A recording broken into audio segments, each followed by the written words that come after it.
Okay, so this is the signal that we should start. Recording in progress. So hello everyone, a very warm welcome from my side. My name is Dennis Schrey. I'm representing the European Network of Political Foundations in our 2 days event. Dear Mr. Van Raas, dear friends, dear colleagues, on behalf of ENoP, I would like to political foundations in our 2 days event. Dear Mr. Van Raas, dear friends, dear colleagues, on behalf of ENoP, I would like to really welcome all of you to our first forum on new forms of democratic engagement. I would really like to thank Christian Spar and his team from the Assembly of European Regions and also my colleagues from ENoP for organizing this event in Brussels. The issue of democratic citizens' engagement is at the heart of the question of legitimacy and also trust in the democratic society, in the democratic model. The currently decreasing level of trust in democracy and political institutions at European, national and subnational levels has to be a wake-up call for democratic societies to rethink their citizens' engagement strategies. In many countries, the decrease of trust in core representative institutions and their ability to deliver has been responsible for the rise of populist movements and parties across the globe.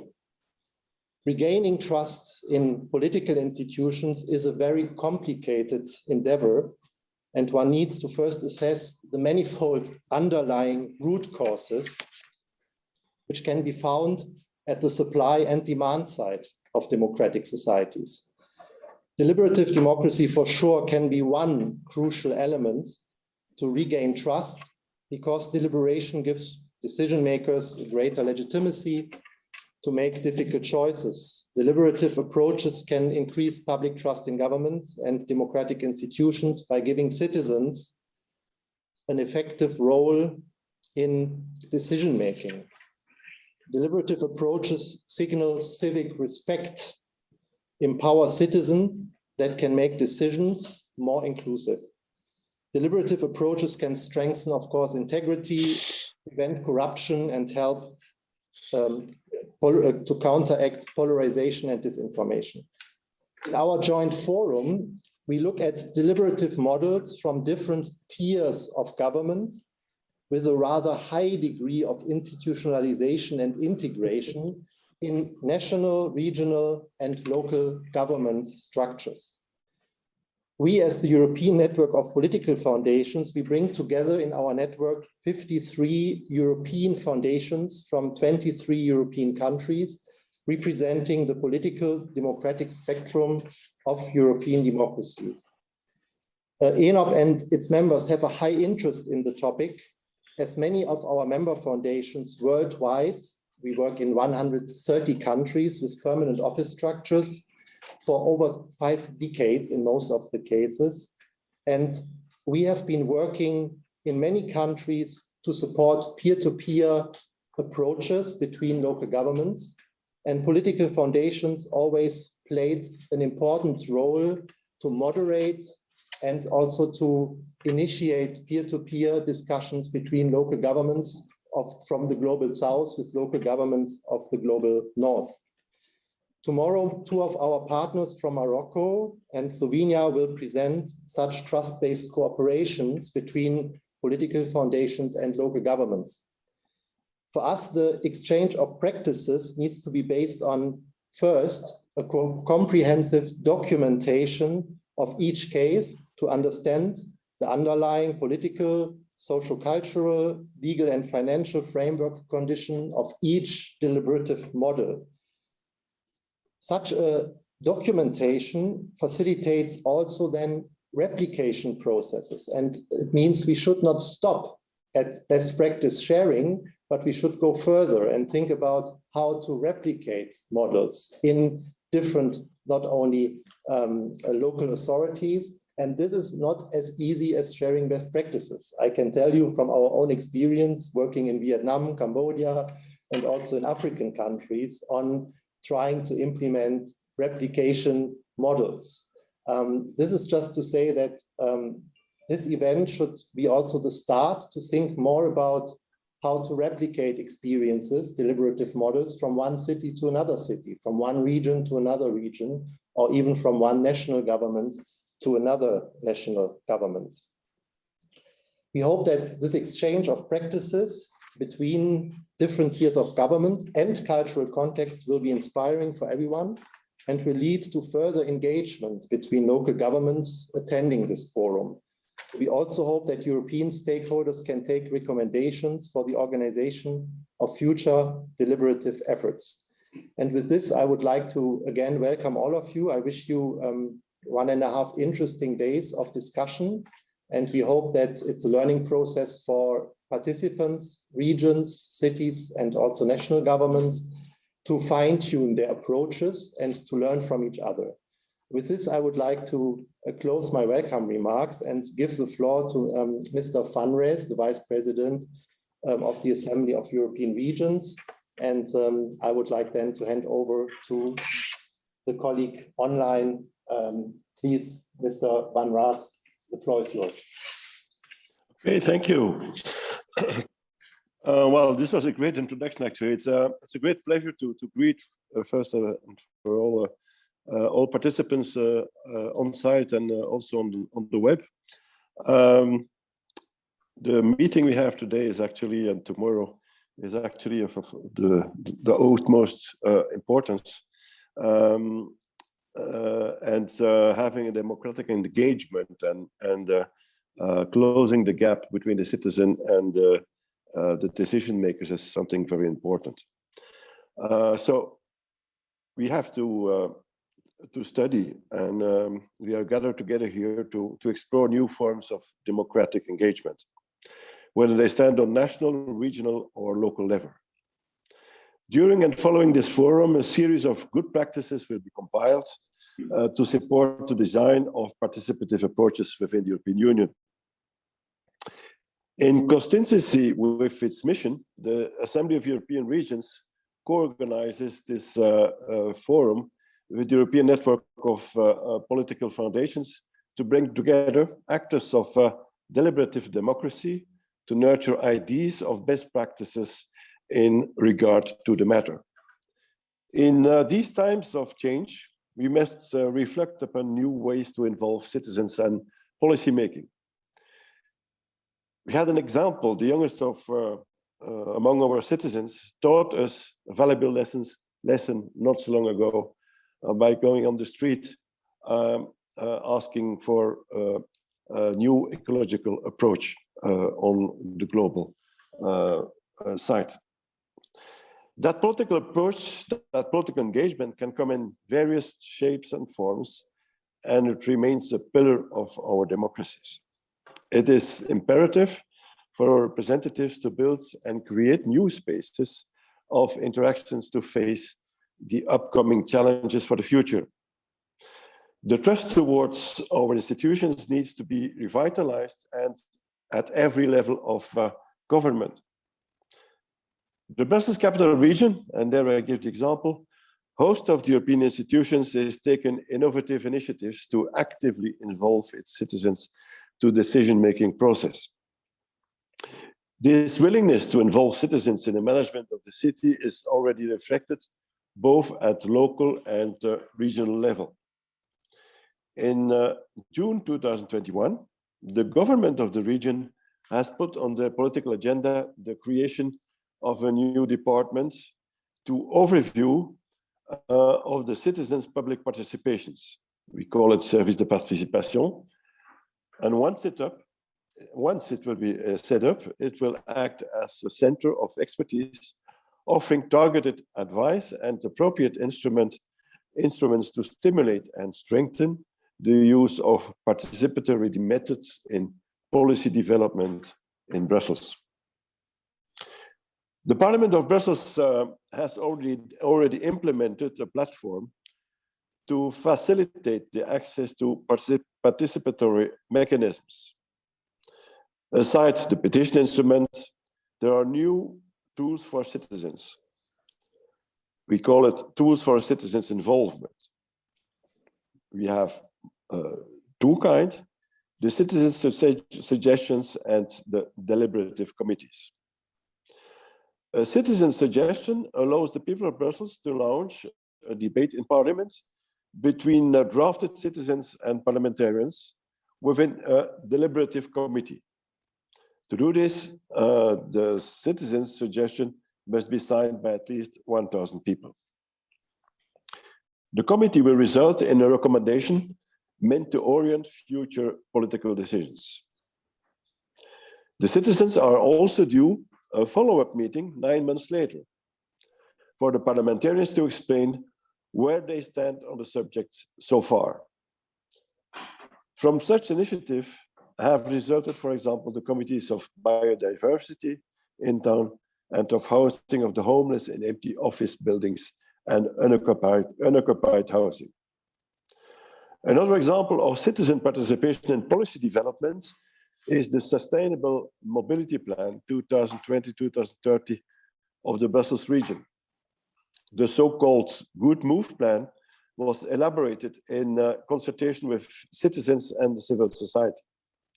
An approach to build a new regional mobility plan that places the user at the heart of all and any ideas on daily travel. It tackles major environmental, social, and economic challenges that the region and its citizens face. During this forum, actors of all levels of governance will present tools and mechanisms in place to enhance deliberative democracy in Europe.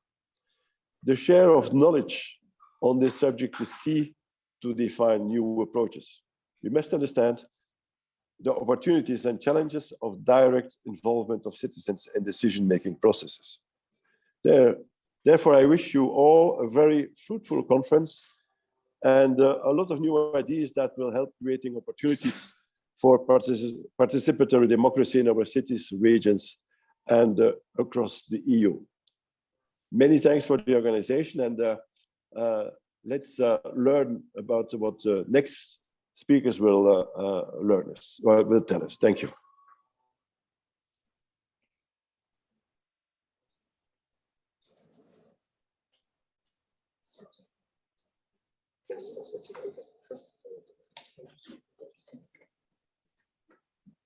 Yes. Okay.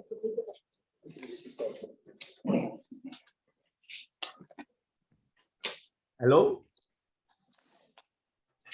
Hello, Mr. Benifei. You Yes. will be our next speaker. My name is Christian Spar, Secretary General of the AER. And after Hello. the keynote speech of Mr. Benifei, we will proceed to a panel discussion on the topic that Dennis introduced already very well. And but now, as some intellectual food for thought and to initiate the debate of today, Mr. Benifei, we look forward very much to your keynote speech on both the opportunities and the limitations or challenges in regard to deliberative democracy. The floor is yours. Yes, thank you very much. Thank you for this opportunity to give you some inputs from my experience on these topics. I will present myself briefly. I am a second-term MEP from Italy, so it's been 8 years in the European Parliament. But before that, I have been also a local elected representative and also a political activist, participating in many different projects, including many regarding deliberative democracy, participation, participatory processes, and connection between direct democracy and representative democracy. So I have some experience in this field, and I have to say that it's been extremely interesting to see the developments, the evolution of these forms of engagement in these years. The increased capacity to participate also through digital instruments, for example, has been crucial to develop tools of engagement, even very simply during more traditional discussions. For example, we see that there is a use of platforms to take instant polls and to engage people in, for example, digital breakout rooms during debates, and so to build a more, we can say, multi-level participation. So for sure, digital tools have changed completely the way we do our participatory and we can say engagement activity in society. Even now I am speaking with a connection, and we use these instruments now to be present in more meetings than we could do before. But can this be automatically an element of quality for our engagement and participation? I doubt it very much, because also the digital, we can say, penetration of digital instruments, digital connection. Think of what has happened with the pandemic, also the level of usage of this kind of instruments that has developed for family relations, work activities, and also for democratic engagement, has brought with itself also the kind of issues that we have seen emerging also in a more traditional political context due to the emergence of these new technologies, first of all, of the internet.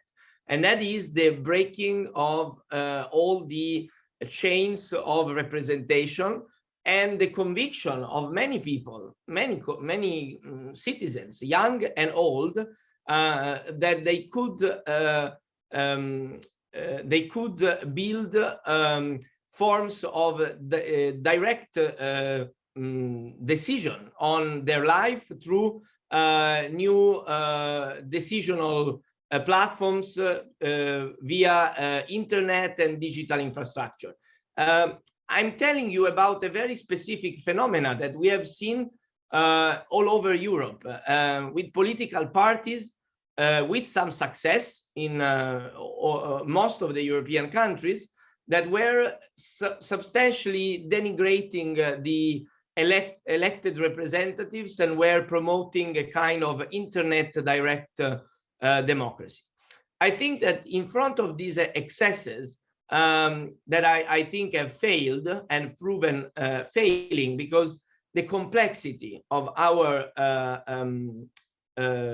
society of the decisions that we need to take have shown also with recent crises that there cannot be only a disintermediated action coming from directly from citizens and not a system of representation. But we need to take also from these emerging trends, I would say, the importance of involving more directly citizens and local communities in a more structured dialogue. I mean, the antidote to the radical contestation of representative democracy is that we put more deliberative democracy, more instruments of participation and of informed dialogue. And I have to tell you, to get to the final part of my initial intervention to your meeting, it has been very interesting in this regard, in front of this analysis of the situation that I tried to very briefly explain in what I've seen also myself as a person dealing with these issues from different perspectives, is this experiment of the Conference on the Future of Europe. I'm sure that you will discuss even more about that today. It will come up again because the Conference on the Future of Europe can be an important blueprint for further engagement, for new models, because we have experienced a very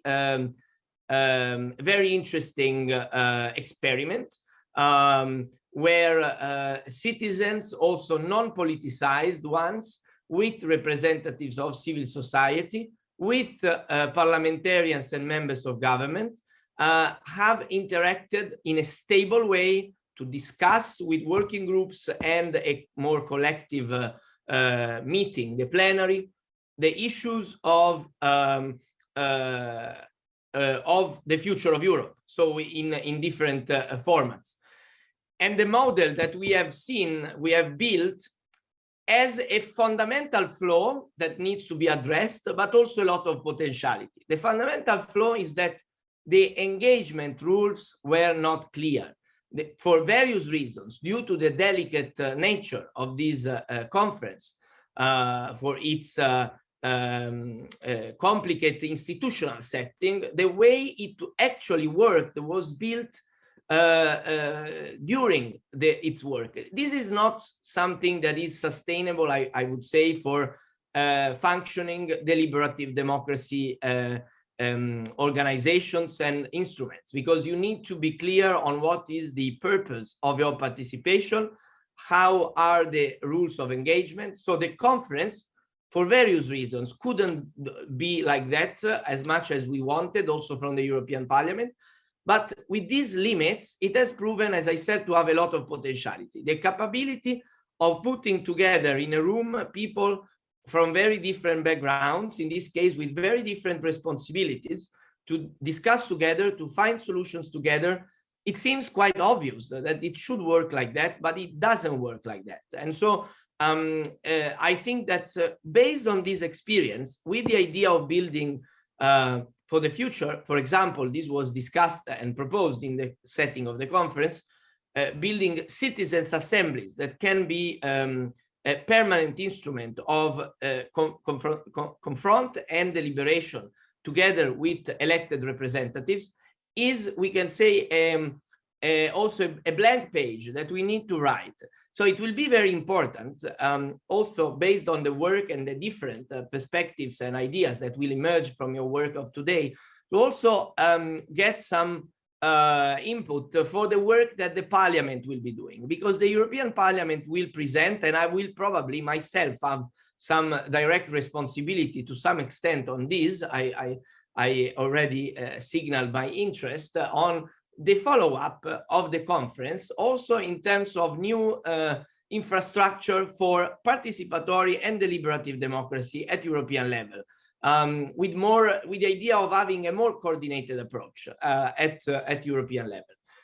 Just to conclude really on one final note that you know, and I don't need to tell you, but we need to be sure that many people also not in this room will know about it. So every one of us has to do a dissemination commitment and work. We already have opportunities to experiment with this, with the European funds, with European projects based on various lines of the budget. For the young people, for sure, Erasmus Plus can be flexibly used for this, but also other Europe for Citizens, and also even we can use the Digital Europe when we look at the digital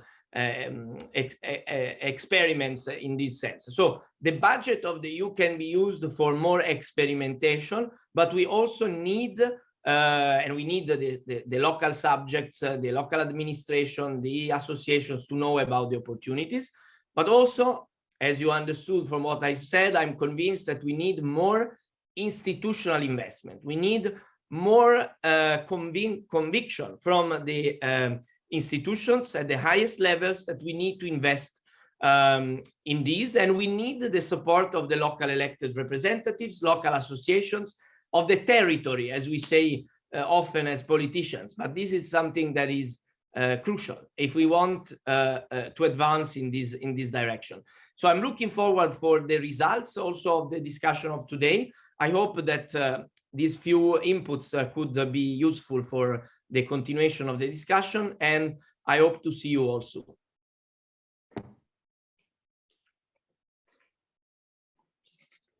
Thank you, Mr. Benifei. This was a great inspiration for our discussions today. I think you mentioned some of the key challenges.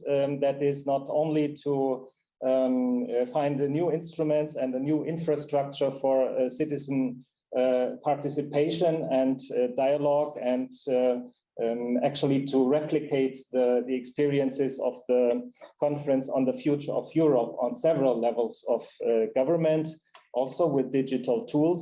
But I think one important point that you mentioned is also to include non-politicized citizens, citizens that have not yet been active in NGOs, in civil society movements, that are not politicians themselves or not familiar with politics.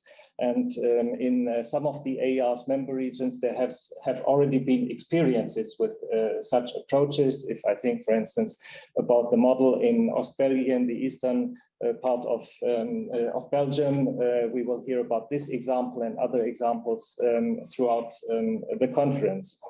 And now it is my pleasure to introduce the topic of today's panel discussion, and also the aim of this discussion. Of course, we are looking at fostering and supporting the design of deliberative policies in the European Union and its regions, obviously.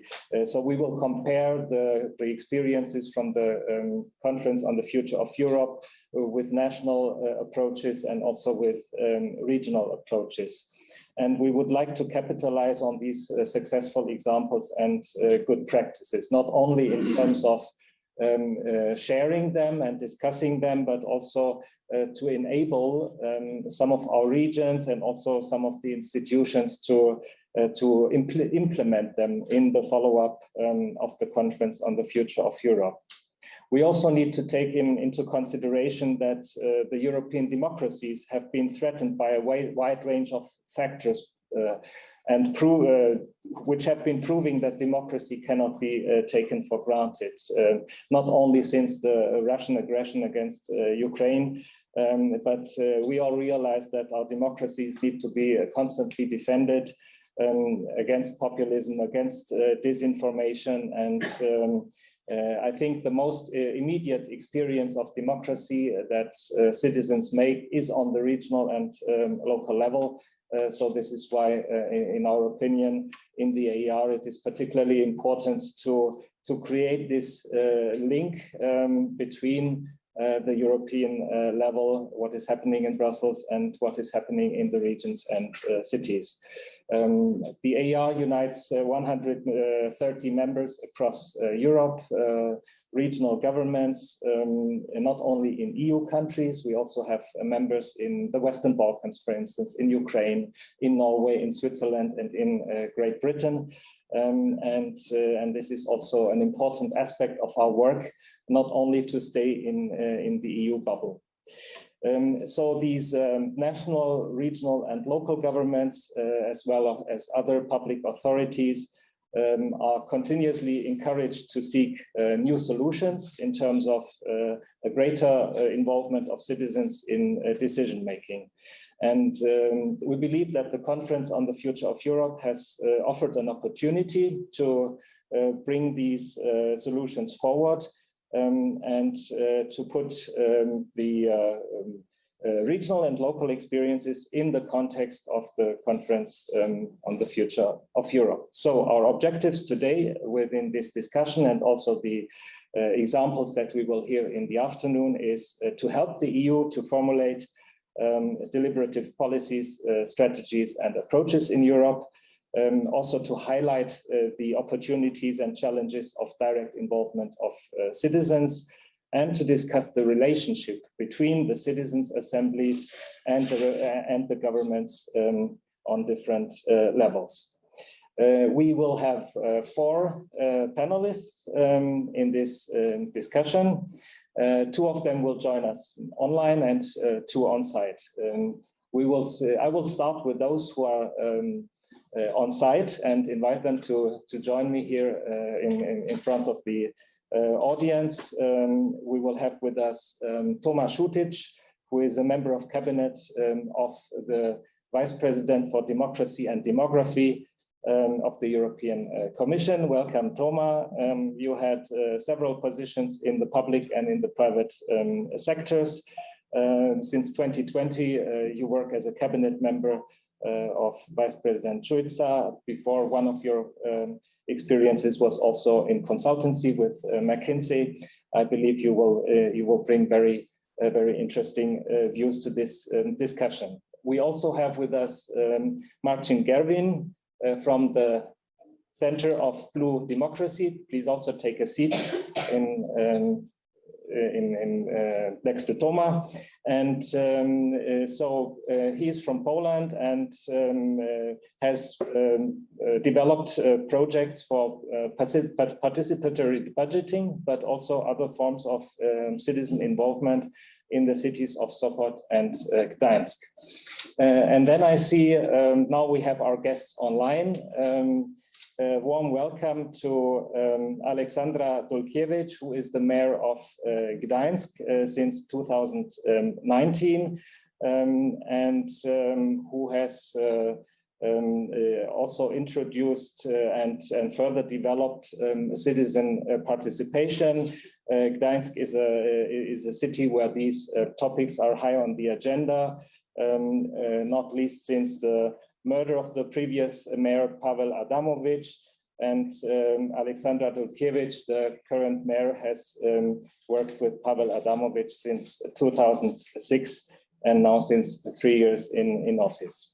And we have warm welcome Vasco Alves Cordero, who is the vice president of the European Committee of the Regions, also former president of the government of the Azores, Portuguese region, and also former president of the Conference of Peripheral Maritime Regions, CPMR.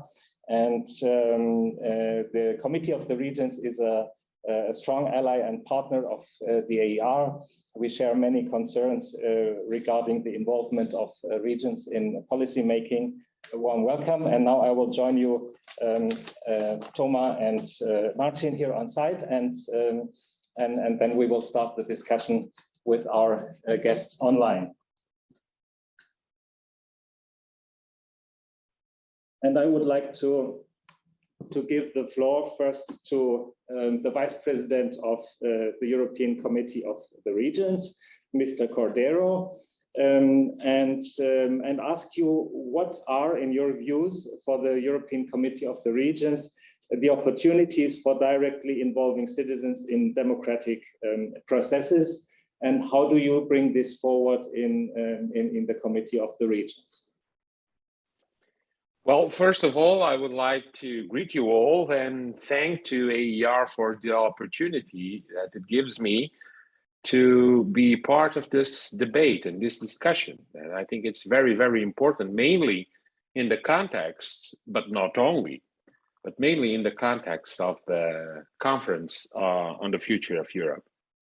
For the Committee of the Regions, I think the possibility to have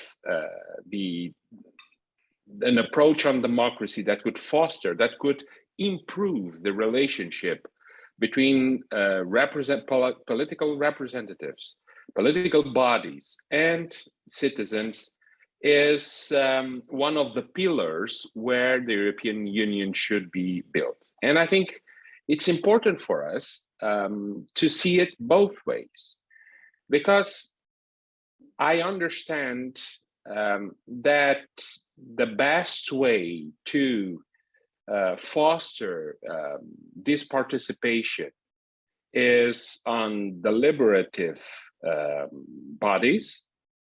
But what I mean by both ways is that it also implies that from the executive bodies, there is a special duty of accountability.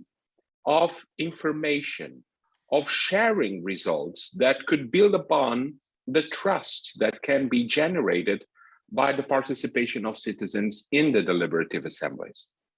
So what I mean is, not only you should ask, or we could ask citizens to participate, but as soon as we do that, we have the duty to inform what we do with their decisions, with their inputs.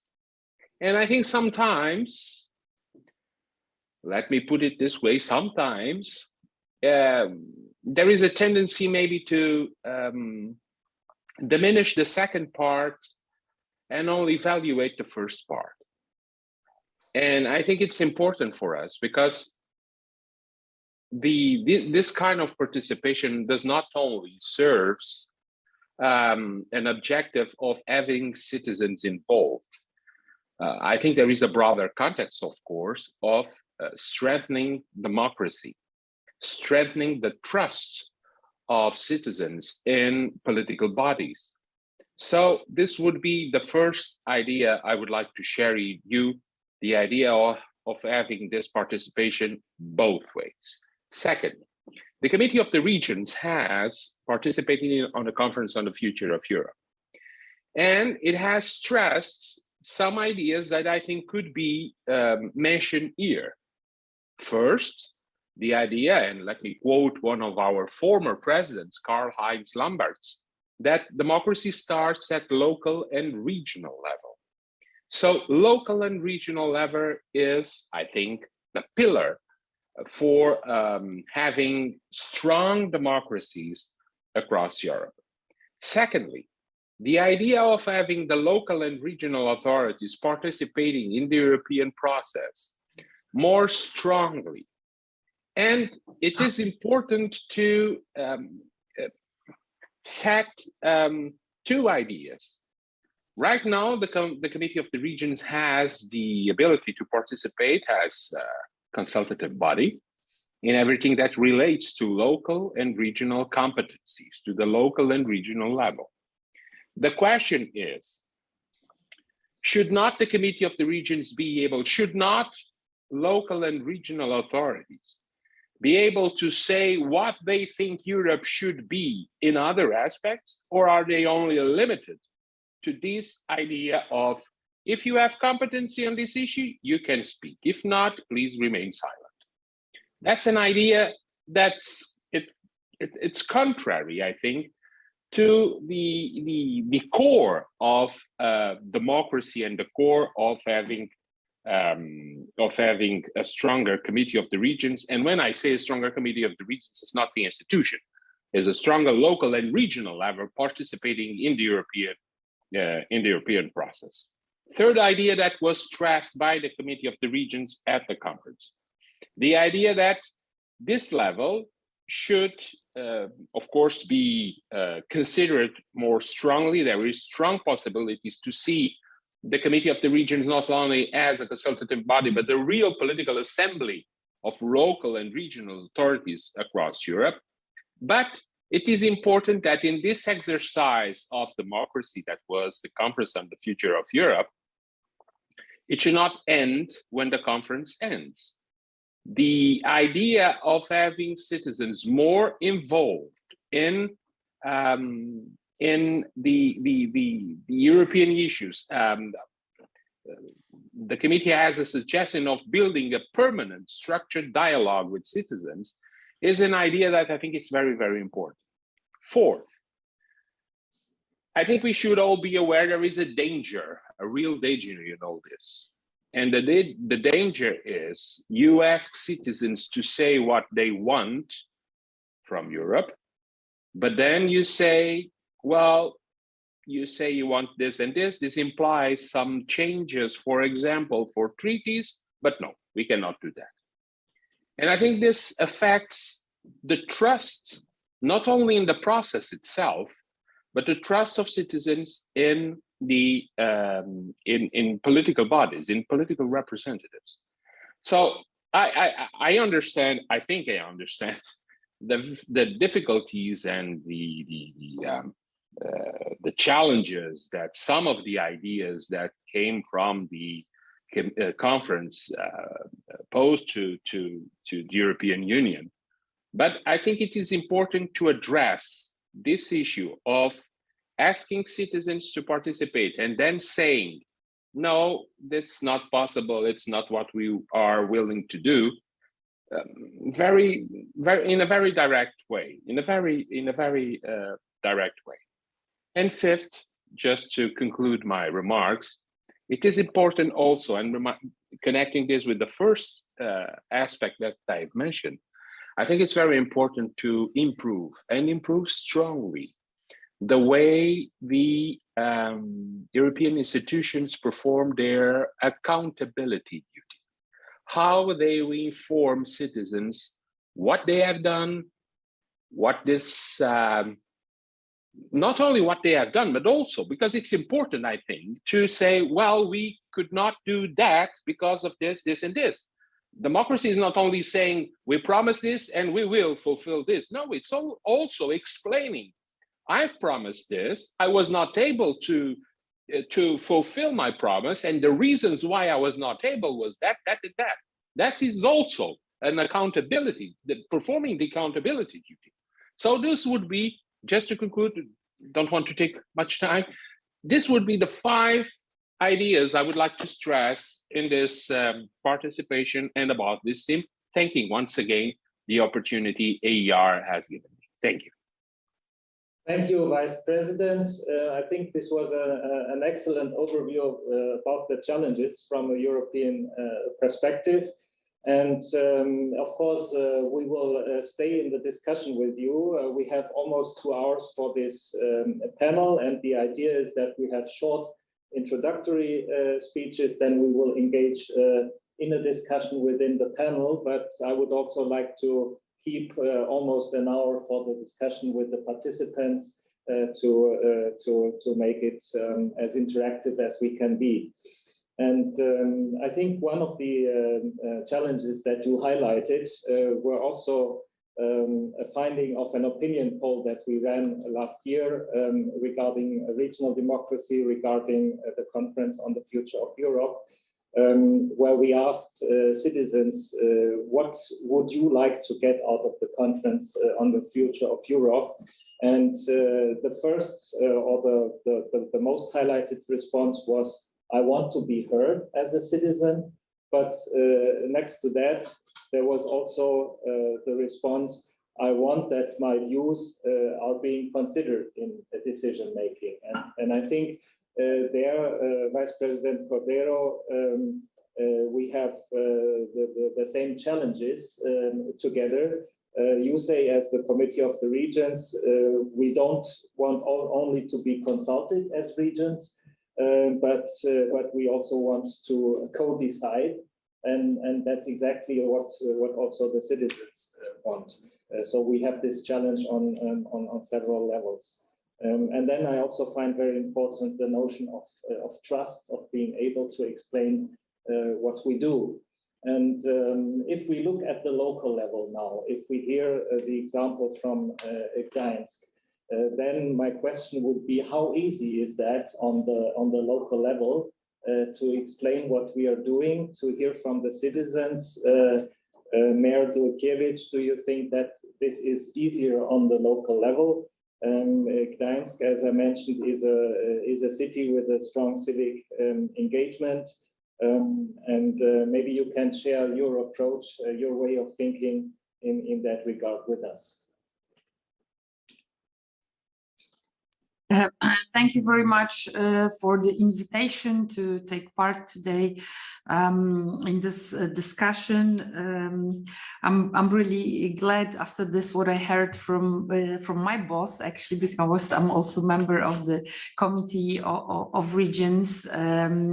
Everything what was said by President Cordero, I think applies to islands, but also to such country as Poland and such a also harbor city as Gdańsk, but also to the smaller smaller communities as well. I'm also very glad that I was able to be a part of, as a representative of the regions, also a part of conference of the future of Europe.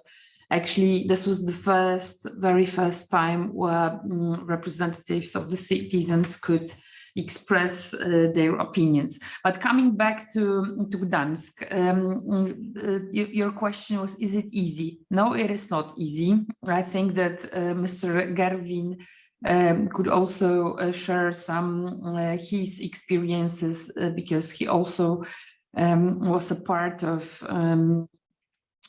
helping, was part of creation of the participatory budget in our city, and not only with different forms of discussion and decision making with the citizens in Gdansk, which is not easy. The problem, I see several problems. But as local and regional leaders, we rather are trying to find the answers and solutions to the problems. Maybe not always right, maybe not always perfect, but we are looking for the solutions. So first of all, I think that the first big challenge is the general knowledge of our citizens about their own rights and duties, and on the other side about the mechanism of governing the city, decision making, and in general what is possible regarding legal issues or regarding infrastructure issues, or so on and so on. In general, our knowledge is not at the high level. Therefore, not only discussion but also involving into decision making process is more and more difficult. But I think that we had some experience in Gdansk which helped us, for example, regarding the city policy on saving the water and helping us to keep safe before big water, which is quite difficult because now for like 2 years we have quite dry seasons, but before that, for a few years, in May and in summer, we had really big problems with heavy rains, and how city could be prepared for this. So we had really fruitful participatory civic panel, and this was also one of the projects we did with Mr. Gerwin. So maybe he could be more elaborated on that. So on the one hand, if you really want to involve citizens into a decision-making process, you need to support them with the knowledge, with the information about the legal issue, about the processes, about the infrastructure, and so on and so on. But on the other hand, and actually, this is one of the solutions we did in Gdansk. On the other hand, we need to, from the very early education, we need to inform people about their rights, but also about their duties. Therefore, from because the school year is almost finishing in Poland, from this school year 2021-22, we had decided to have as a pilot program to have the civic education for kids. a separate program for kindergartens, separate program for primary schools, and separate program for high schools. And the lessons were prepared with the experts, and was very important. They're not only run by the teachers, but also experts, activists are also invited to be a part of the lessons for the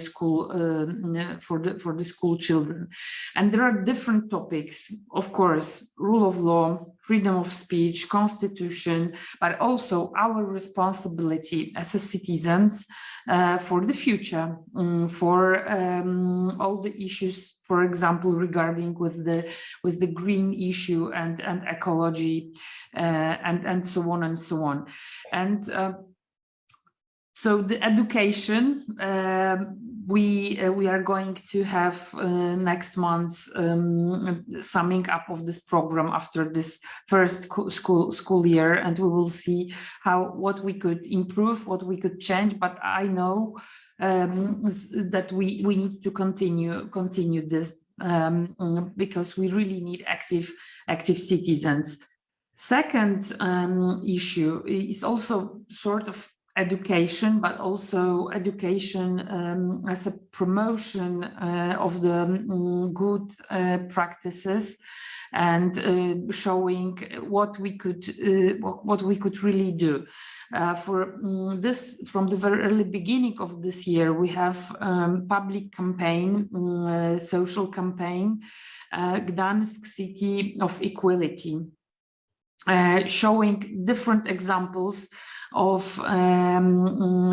this, what could happen to every single citizen regarding his age, regarding his illness, regarding his religion, his sex orientation, and so on and so on. So this is the campaign that has also one part which is as a promotional campaign, but the other part of it is an educational program addressed to different groups of the people, not only at schools, which is extremely important, that we really need to remember about this dialogue with the seniors and the people who really were not always aware of the civic and human rights.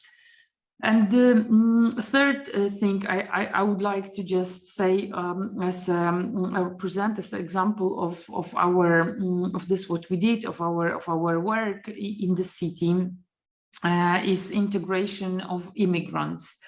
Of course, this could be difficult on every single level, but without the step-by-step working, deliberative democracy with our citizens, we will not be able to not only accept, but what we really would like to do, to integrate immigrants. Of course, you can see behind my back also Ukrainian flag, the number of people we have in Poland, but also in Gdańsk, people who are looking for safe life, escaping after Russian aggression.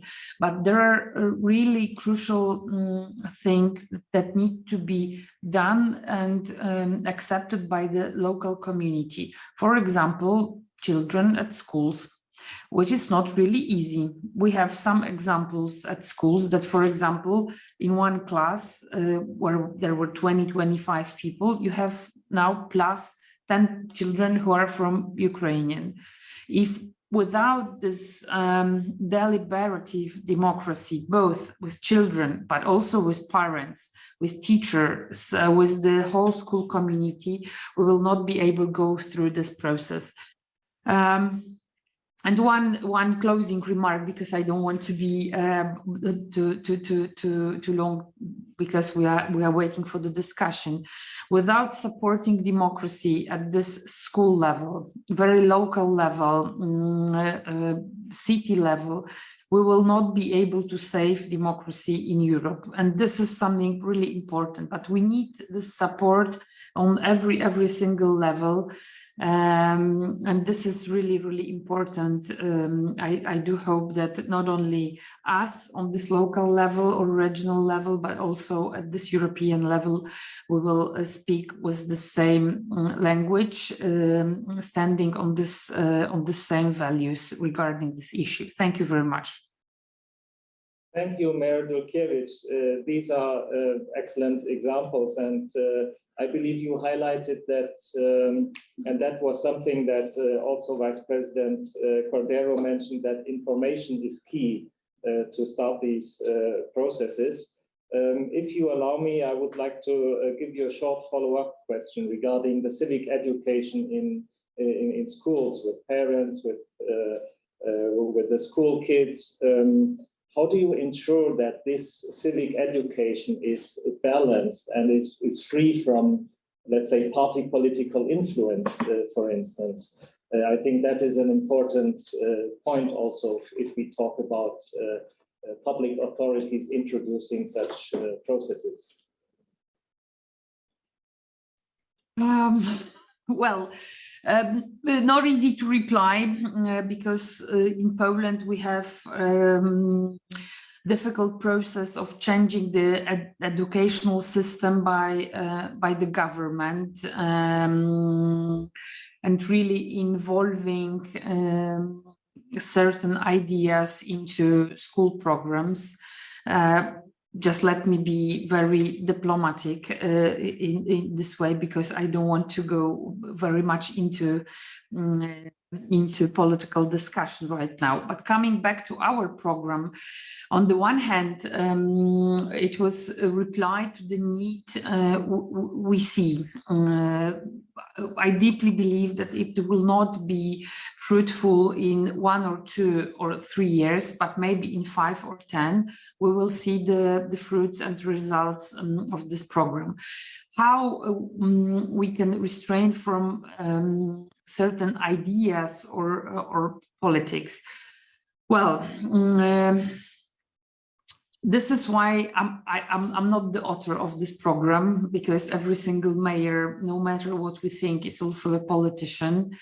So I'm not the author of this program, but I was a guest, I think, in one kindergarten and in one high school, where we had discussion about the local processes in Gdańsk, how the city works, what is important. Okay, some people may say that the visit of the mayor at school is a policy making, but I don't think so.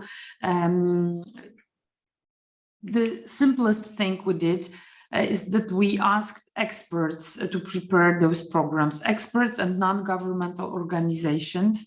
So the people who are really dealing with education, not as a governmental agendas, but also, mostly from the civic part. I don't know if some people could also say that maybe this is also one way of thinking or politics making, but I think that we really are showing the truth, and this is the easiest, to show the truth, even if it is painful. Thank you. Thank you, Mayor Dulcevich. Of course, political parties are a pillar of representative democracy, but I understand in Gdańsk you have an approach to include several political stakeholders on a broad basis, and I think that is an important point to note. But we will hear a bit more about the approach from Martin Gerwin, who is a specialist in deliberative democracy, working very closely with Gdańsk, with Sopot, another city next to Gdańsk. And maybe Martin, you can share with us more about the mechanisms of what you've been doing. Mayor Dulcevich also mentioned legal considerations, infrastructure. This is where we come to the aspect of implementation. Maybe you can also give us an example on participatory budgeting, meaning that citizens co-decide on how much money is allocated to what kind of political aims. All right. Hello, everyone. It's a pleasure to be here. Well, participatory budgeting for me is actually like ancient history. It's something I was engaged in like 12 years ago. Nevertheless, when we have started in our city of Sopot, when you Googled in Polish, budget obywatelski, which is participatory budgeting, the result was 0 in Polish. So this was the starting point for us. We have introduced this concept in our city, and it was a case which worked and was taken up by other cities in Poland. After several years, there were 200 cities. Then it was introduced to the national law. It's currently obligatory for big cities in Poland to have participatory budgeting. There is even a certain amount of money which should be spent on this aim in the national law indicated.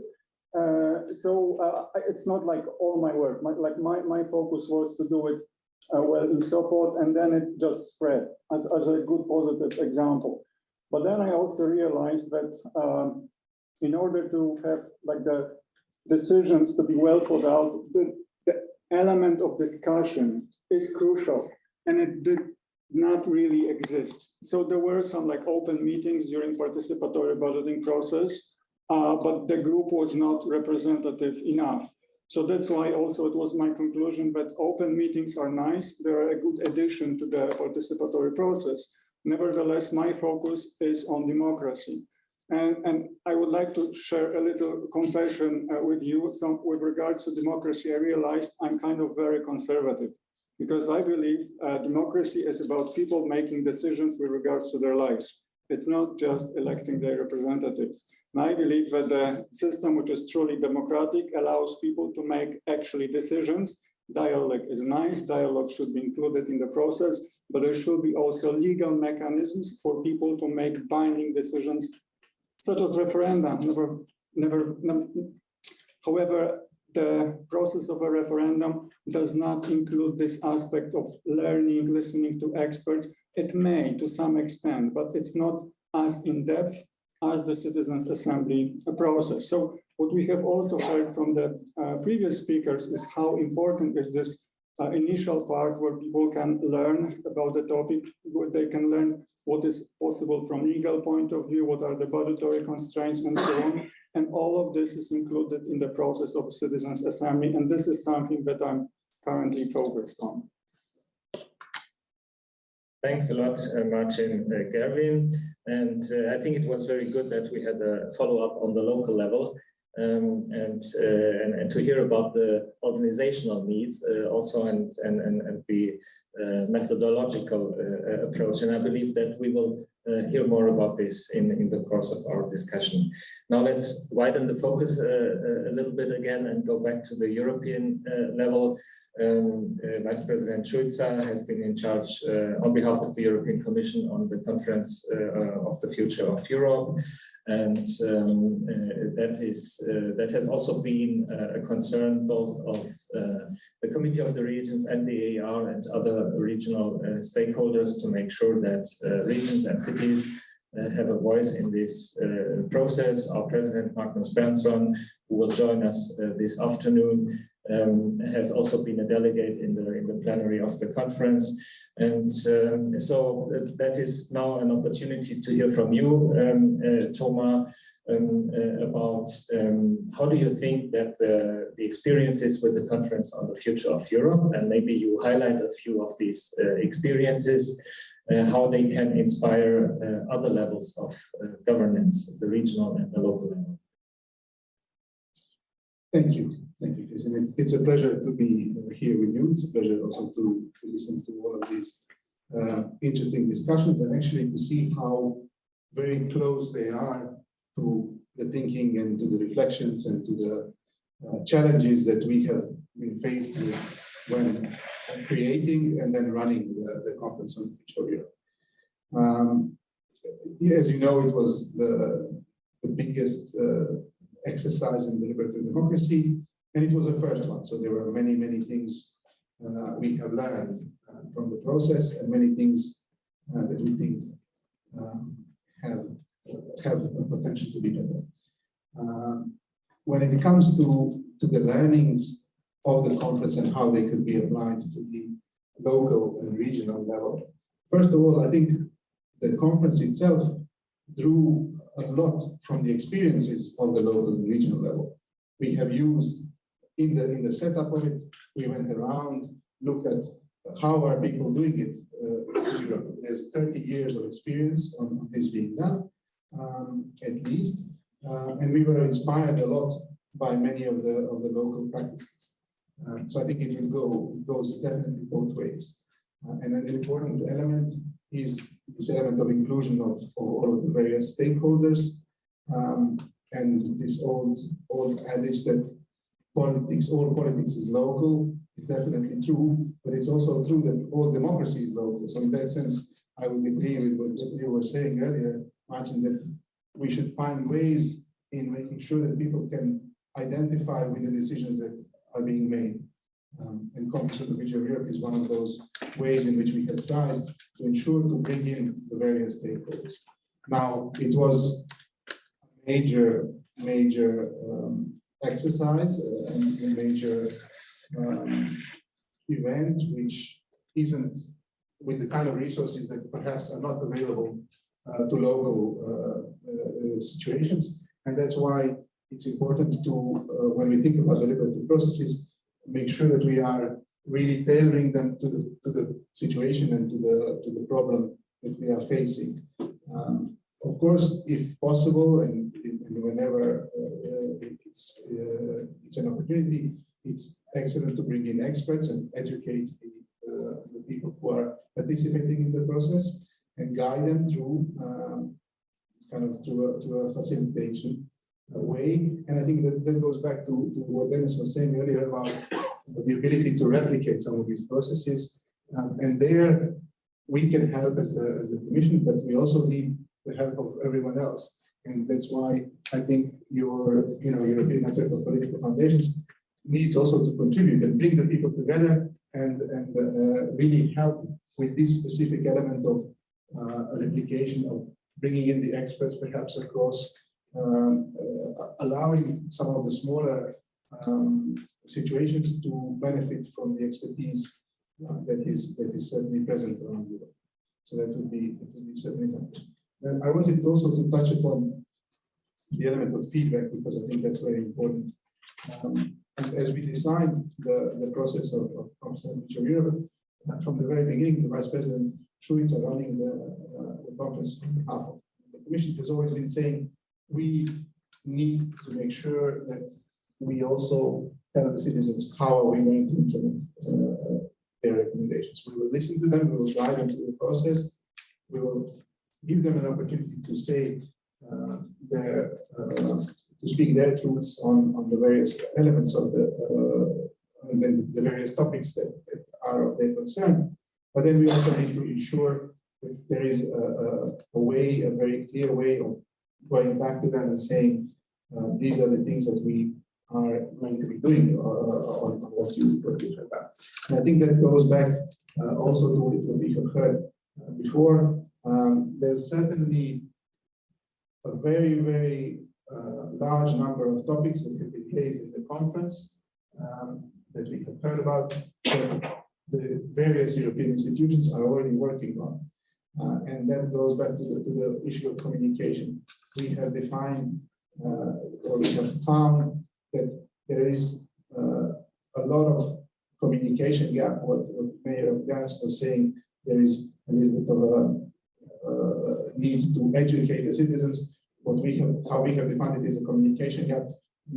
We haven't been good enough at communicating what all the things that we're doing. We haven't said enough on how Europe is contributing for the well-being of the citizens, and that came very, very clearly out of the conference. So that's something that I think is common for all, both local and regional and also European, that we need to ensure that we communicate on that. But again, including the citizens in the process and in the process of deliberative process of decision making is also one way of communicating and making sure that we are giving them the feedback. Commission will come out, is working on a communication on the feedback of how we will act on things that have come out of the Conference of the Future of Europe, and we will do that rather quickly. We will also most likely have an event following the Conference of the Future of Europe to give very directly the participants some feedback on things that we have done and on how we plan to include their proposals into what's going to happen going forward in our commission work program and elsewhere. Perhaps the last point that I would like to make related to the local level is that it is certain that we have a lot to learn from the various activities that are happening on the ground, and we cannot do that unless we continue to have this kind of exchanges and communication between us in all sorts of settings. So the multiplication of little conferences on the future of little places is really something that we will encourage. We will also do that through funds. Cohesion funds are available for deliberative practices. So we invite everybody to look at that and to see what you can do in terms of getting support, complete financial support also. Thank you, Thomas. This is good news, I think, for networks like ours, ENoP and AER, that we can work together with the European Commission in implementing such practices. I believe it's also very, very important that the European Union puts funds forward to this extent. And so I believe that the experiences that you made with the conference on the future of Europe, you said you will publish a communication. That means a comprehensive paper outlining the experiences and findings as a basis for further discussion. And maybe in the further discussion today, we can also talk a bit more about the methodologies that you consider important for the involvement of citizens on the basis of the feedback they delivered, and maybe later also a few words about how you considered the platform that was made put at the disposal of the citizens. For the further discussion, I know that Vice President Cordero can only stay with us until 12 o'clock. So in the second round of remarks, I'd like to give you the floor again and ask you, as a regional politician, very concretely, what were situations when you saw a strong benefit of involving citizens in decision making, and what would be a typical challenge for including citizens in decision making? Maybe you can give an example either from Portugal or from another situation in your work with the Committee of the Regions. Well, I can share my experience as president of the executive, president of the regional government. One of the situations where we most clearly saw differences and that the citizens' participations made us change our initial approach were in some areas involving interventions related to environment, related to transportation, related with mobility. So those were the areas where the process of setting up meetings with people, that announcing meetings, in 1 week we will meet to discuss the project the regional government has for intervening in this area. And people would show up and say, you're doing wrong. That's not what we want. What we want is the other way, or don't have this kind of approach. What we need is this, this, and this. And that would make us change our approach.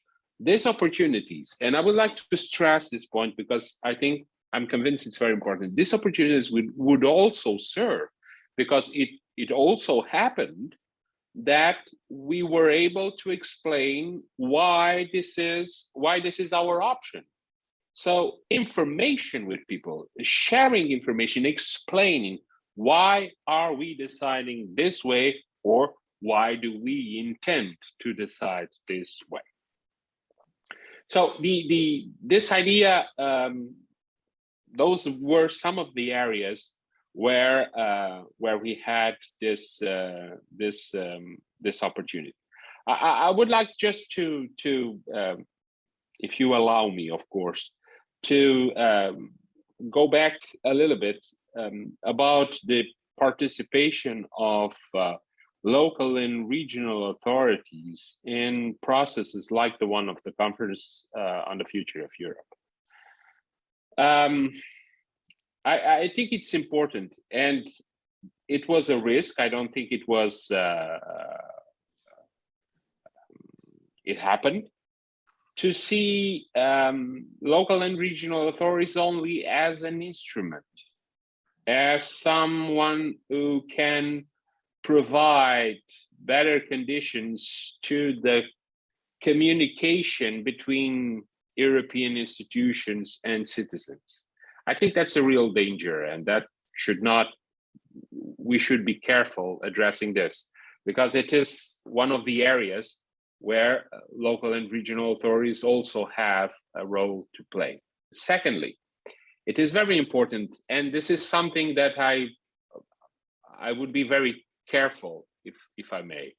In situations like this, don't create the idea there is an opposition between direct participation of citizens and the representation, the political representation. Because in the end, it hurts everybody, not only political representatives. If your action put in jeopardy the strength of representation, because in the end, that's what we're talking about. And it is important that it's not a question of direct participation opposes to representative democracy. Because it's also in the interests of representatives to have this kind of approach, to have the opportunity to feel better what citizens think about their actions. So it's not a question of opposing. And sometimes in issues like budget, participatory budget, this idea arises with sometimes the idea of now you can say directly, you can say, no, of course, it's important for people to have this participation, but it's not more democratic. It's not a question of more democracy. It's a question of having different approaches. Both of them are valid. Both of them are important. Maybe the direct one should be more developed, more nurtured, to have a better understanding by political representatives of the connection with the ones they represent. I would like just to stress this point, because I think it's important to put things, at least this is my opinion, of course, to put things very clearly, so we would not embroil ourselves in some confusions that in the end could harm everybody. Thank you. Thank you, Vice President Cordero. And I think it's an important point to see the combination of direct and representative democracy. Let us take the example of Gdansk again. Mayor Dulcevich, do political stakeholders across the spectrum or of different political parties in the city council share this understanding that direct democracy or at least elements of participatory democracy taking on board feedback of citizens for decision making is a beneficial element of the political system. That would be my first question. And then also maybe you could say a few words about to what extent you've been able to share your experiences from Gdańsk with other cities across Europe, whether your approaches, for instance, with the educational programs, is something that you actively advertise in the dialogue with other local and regional authorities.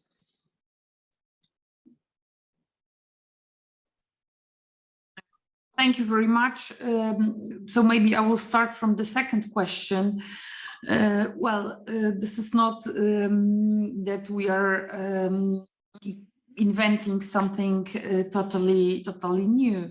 I think that every single local community need to find their own way, coming from the tradition and the way they share education programs. I need to say that last year, when I was a reporter on one of the opinion prepared for the Committee of the Regions, I also learned a lot, for example, from our Finnish colleagues regarding civic democracy. I think that there are quite a lot of examples in Scandinavian countries that we could really share. We are trying to do it also in Gdańsk. For example, this weekend, coming weekend, we have 33rd anniversary of first partly free election in Poland on 1st of June 1989. After the roundtable talks, we had first partly free election. Totally free was to the higher chamber of Polish parliament, but to lower chamber only 1/3 could be chosen in a totally democratic way.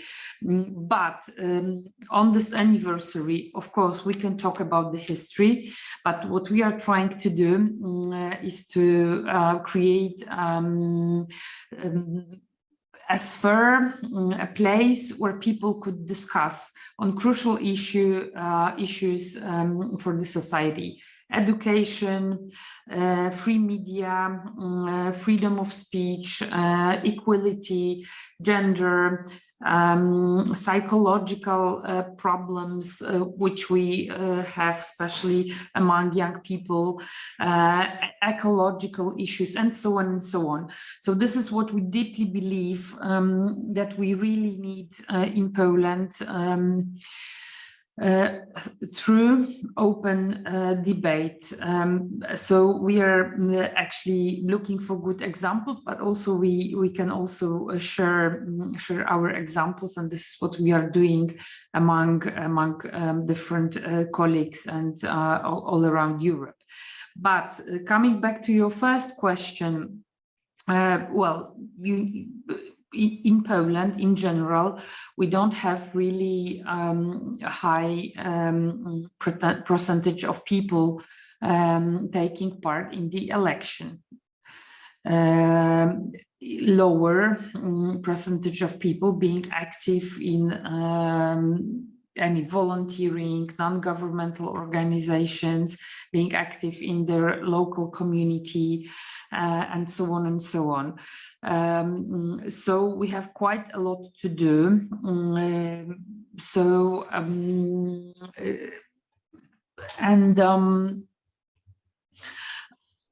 I'm not quite sure if I can speak on behalf of all the three political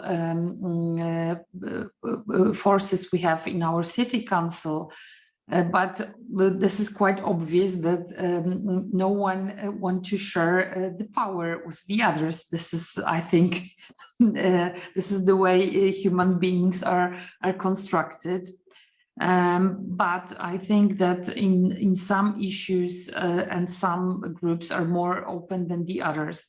Definitely, this is actually what also President Cordeiro stressed, that we have in most countries, I think, apart from the Switzerland, where they have really long tradition of all those referendum and making decision process this way. In general, in Europe, we have representative democracy, and this is why people want to choose the people to decide on behalf of them. But the question is, if people who are chosen only by, I don't know, 45 or 55% of the people are the real representative. Therefore, all those issues we are raising here, education, participatory actions, not only participatory budget, but also panels, discussions, and so on, creating different councils, youth council, senior council, and so on, to let people be involved in the life of our local community. I deeply believe can bring us to the higher percentage of people being active during election, but not only election. So we are on the way. This is not so easy. Polish situation, I think, is slightly different than the other European countries with longer tradition of democracy. As I said, we have only 33 years of democracy in Poland, so we have quite a lot to do.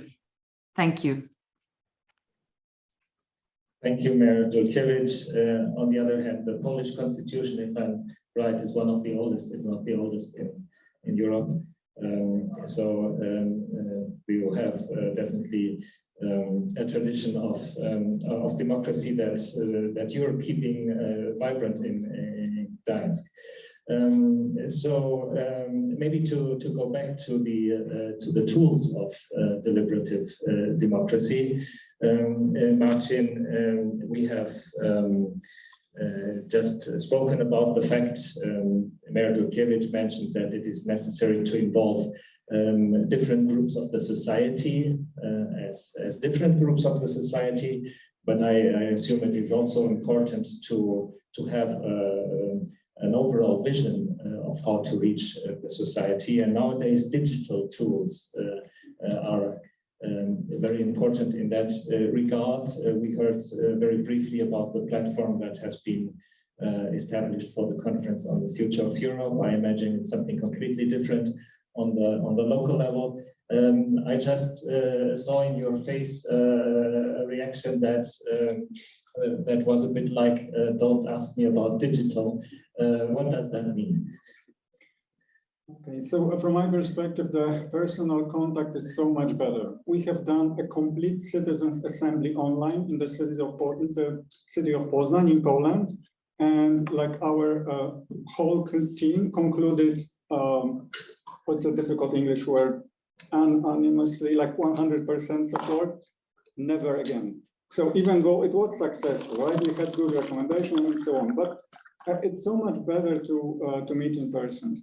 And there is definitely something I would like to share with you with regards to this decision-making power. You know, this is actually this great example from the city of Gdańsk. When the first Citizens Assembly was organized, I asked the mayor, we had a meeting with the mayor, Paweł Adamowicz, and I asked, would it be possible for you to accept the recommendations of the Citizens Assembly as binding if they reach the level of support of 80%?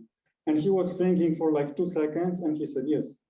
And right now in the city of Warsaw, in the city of Krakow, in the city of Wrocław, the same approach is being taken. The law has not been changed. It's a political decision. The mayors see the value in the process. They understand that a well-designed process can bring decisions that they can rely on, that they can trust. So it's not just accidental decisions. The city hall, the civil servants, they are all engaged in the process as stakeholders. And there's something also crucial about the way we organize citizen assemblies in Poland. We stakeholders have rights, and we have clear rules of the game. It's like 26 pages of rules and procedures outlining what a stakeholder can do, what are the rights of assembly members, and so on. So this process for us is kind of advanced. And because from the very beginning, we are thinking about it as a democratic process. It was never about public consultations. It was about introducing a new democratic method. Thanks a lot. So we all hope that everybody read the 26 pages of instructions. But yeah, I think that is an important aspect. On the local level, of course, you have maybe a wider choice of methods. You can involve people digitally. You can also meet them in person. That is more difficult on, of course, on the European level.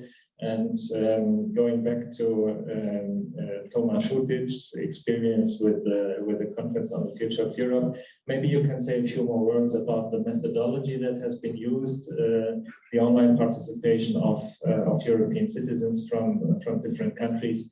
What were your impressions about it? Thank you. So, as you know, Conference on the Future of Europe was also an interinstitutional exercise. So we had the European Parliament, the Council, and the Commission represented, which made decision-making wonderfully fun, as you can imagine. But one of the things that we did manage was to establish this platform, which was a tool for all of the various stakeholders to present their work to the rest of the world, basically.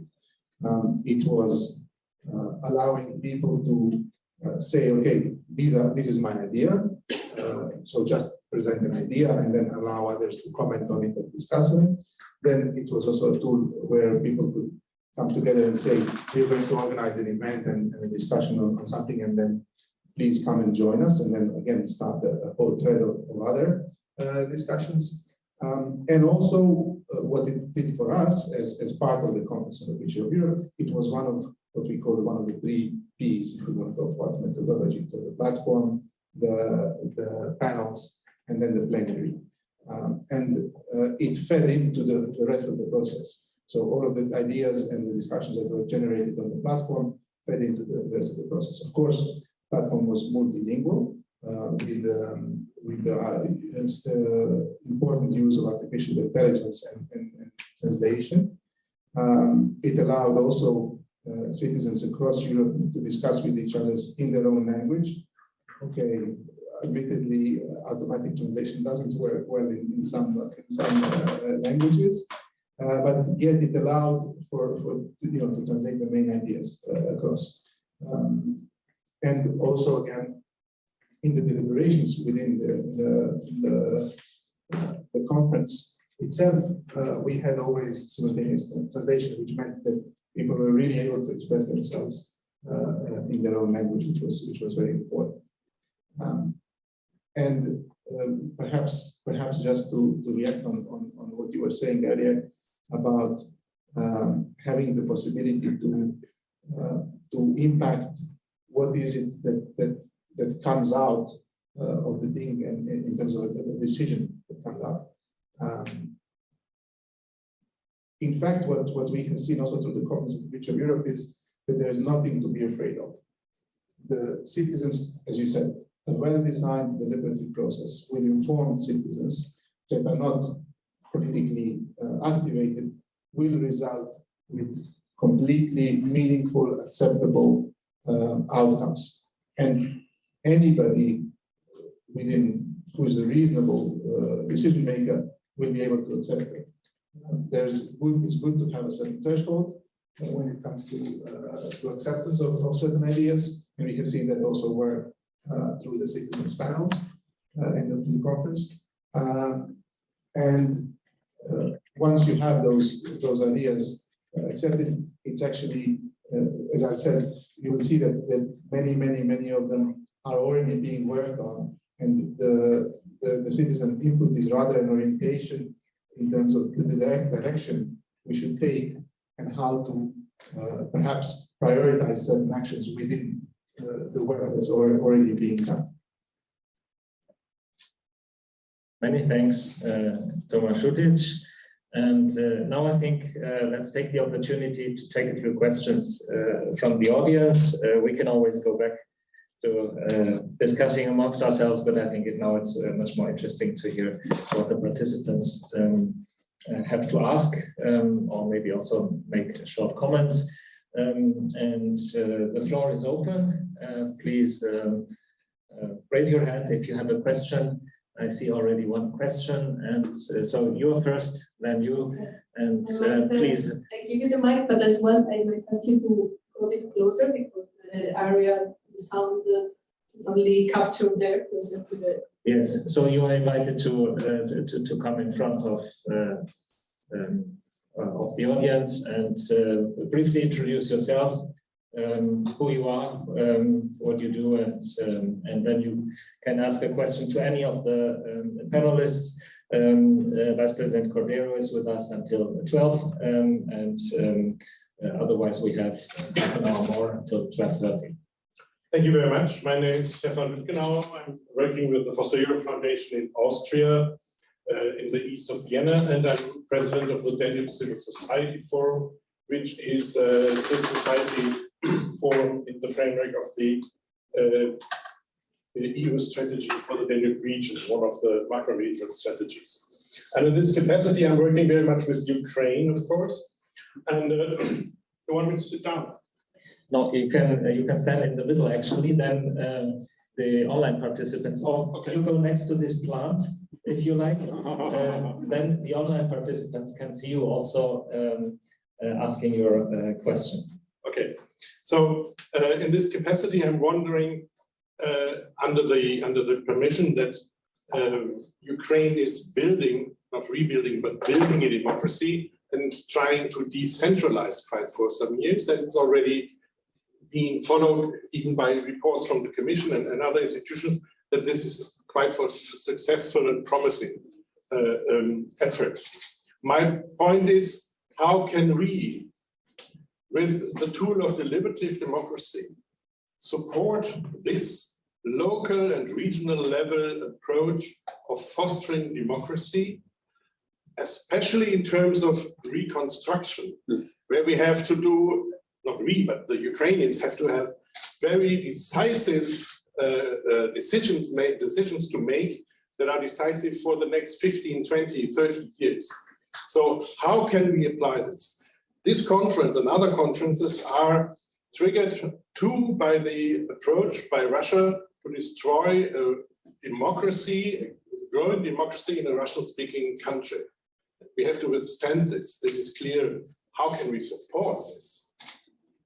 Many thanks for this very timely question. I know Martin Gerwin is likely to answer on this, but I would also like to give the opportunity to Mayor Dulcevich first, not only because the Ukrainian flag is in her background and she's taking care of many Ukrainians coming to Gdańsk, but I believe there are a lot of political exchanges between Poland and Ukraine at this moment. And actually, if we look at the reforms that Ukraine has taken in the past decades, I believe the decentralization reform was one of the most successful. And maybe Mayor Dulcevich, you can come first on this question, and then Martin will follow up. Thank you very much. Just try to be as brief as possible. We are also working in the Committee of Regions. I'm a president of working group on Ukraine. Therefore, for past months, we have really closer relations and talks on that, not only with our Ukrainian colleagues, but also with the different experts. First of all, let me inform you or remind you that also ALDA association have opened in Ukraine several offices supporting local democracy. Also, one of the offices was in the cooperation with my city of Gdansk in Mariupol. As you probably can imagine, it doesn't exist anymore, but we are working on together with ALDA on the idea how we could restore maybe not office in a physical way, but to support their work. Of course, now we have war, and the first is to save human lives and to get back Russians where they come from. But this is quite important to think how to organize the society in a democratic way. Thank you for mentioning this decentralization reforms also in Poland. They were the most successful ones after changing of the system, after falling down the communistic system. First of all, we need deep cooperation on a local level, building cities to cities, region to region cooperation, to share the experiences. But what is equally important, to support non-governmental organizations with their experience and helping Ukrainians to restore the country, because we are, as it was very clearly mentioned, not only talking about rebuilding the infrastructure, but also rebuilding the society. And last point, which is not so oftenly raised in the public debate, if you can see that around 30 mayors and representatives of local and regional authorities were kidnapped or are kept by Russians somewhere, and about some of them we really don't know what is going on with them. It shows that the reform and the role of local authorities and regional authorities in this civil civil administration regarding the defense of the cities is extremely important. Therefore, we cannot let Ukrainians forget about work they did. And it was really great success in Mariupol regarding local democracy, transparency of the processes, bringing international investors to the city. And Mariupol was one of the examples of the city which really did all those reforms with some support of European organizations and other authorities. So this is what we really need to think, not only think of, but also have a plan how to do it. Thank you. Many thanks, Mayor Dulcevich.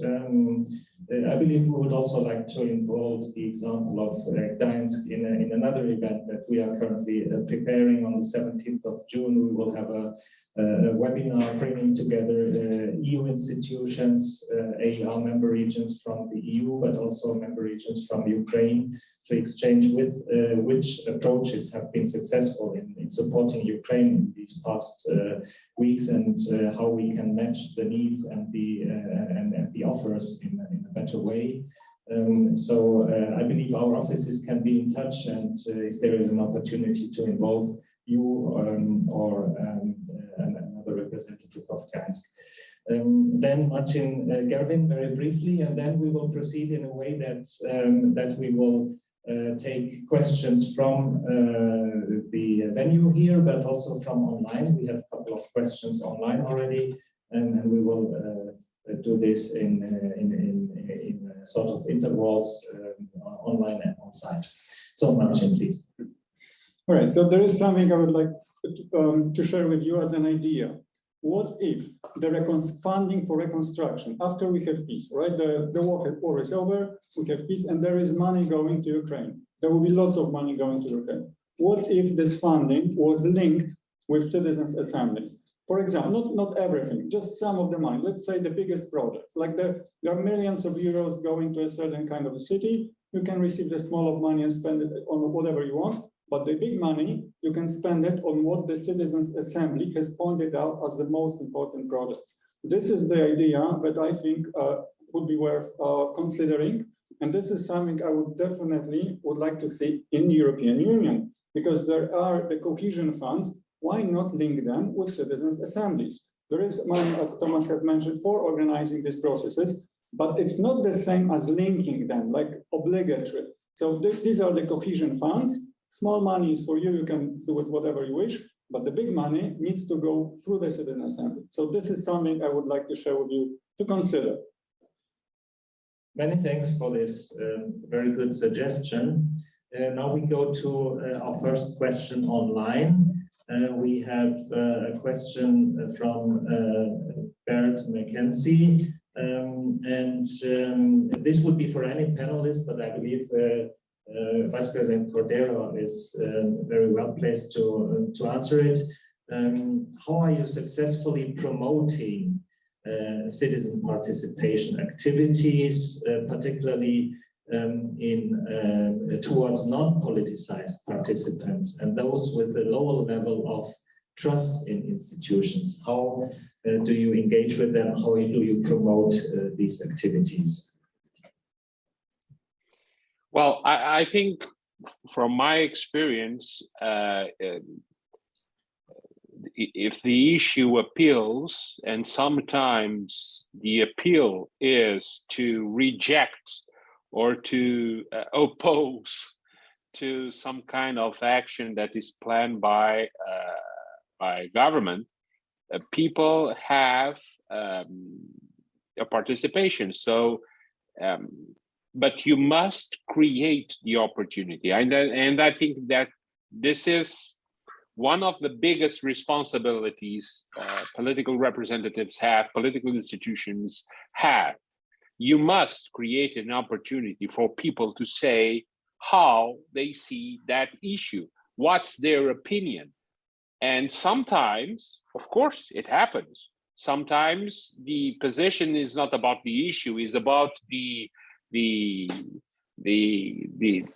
body, the political party that is in power. But that's the risk, and that's acceptable. So you have to do it anyway. But to create the opportunity is the key. And of course, after that, some other considerations that we've been talking about during this session. My experience is that you don't have exactly a situation where, for example, there is this plan or this project. It brings a lot of public opinion, and the people are motivated. It interests the people. So it's not exactly a question of having people not adhering to the mechanisms that are created, mainly meetings in person and all that, to explain, to have it. No, people participate, even those that are not political party affiliated or not exactly trust in government, but people go there. And if there is something that it's in, I can see as a conclusion from my experience, is sometimes people, they go there not only for saying their opinion, but to have information, to see how, for example, political representatives or government representatives explain, to ask questions about having this or that issue dealt within that project.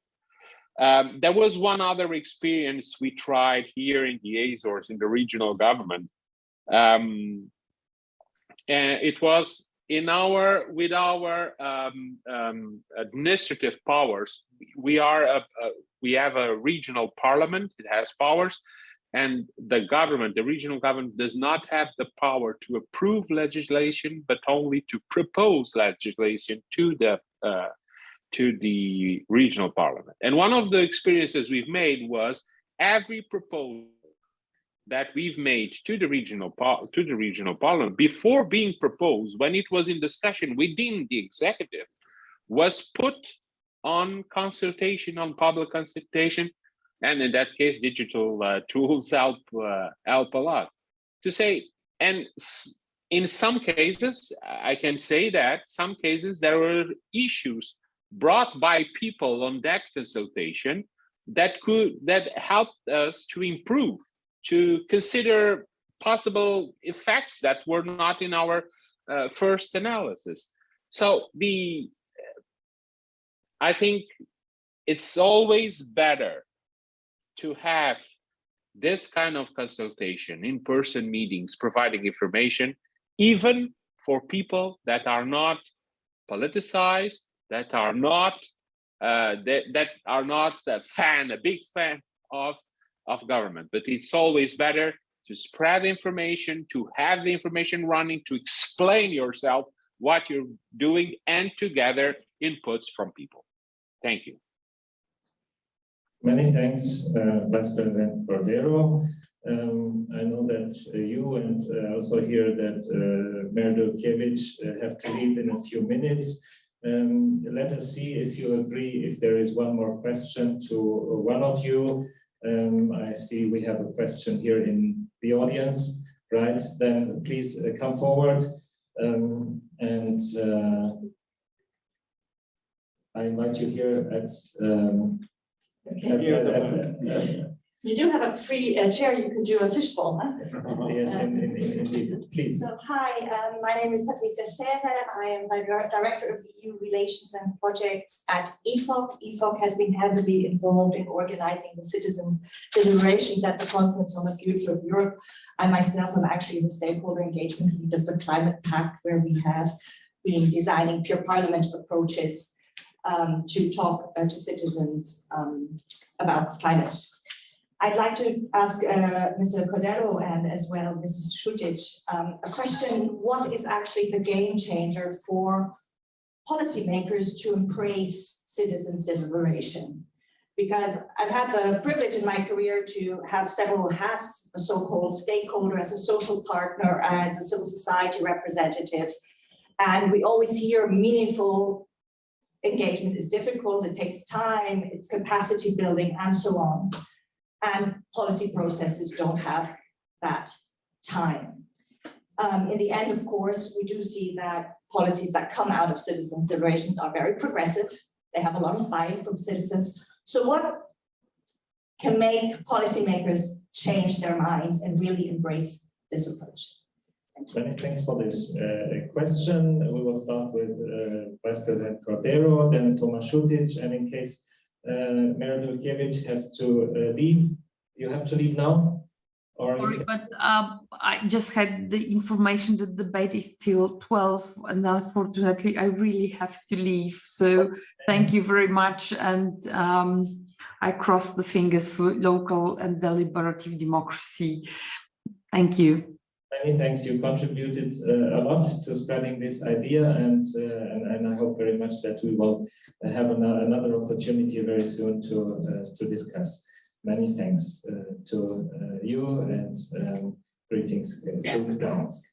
Then we continue with Vice President Cordero. Well, the answer, I think, lies in two issues. The first one is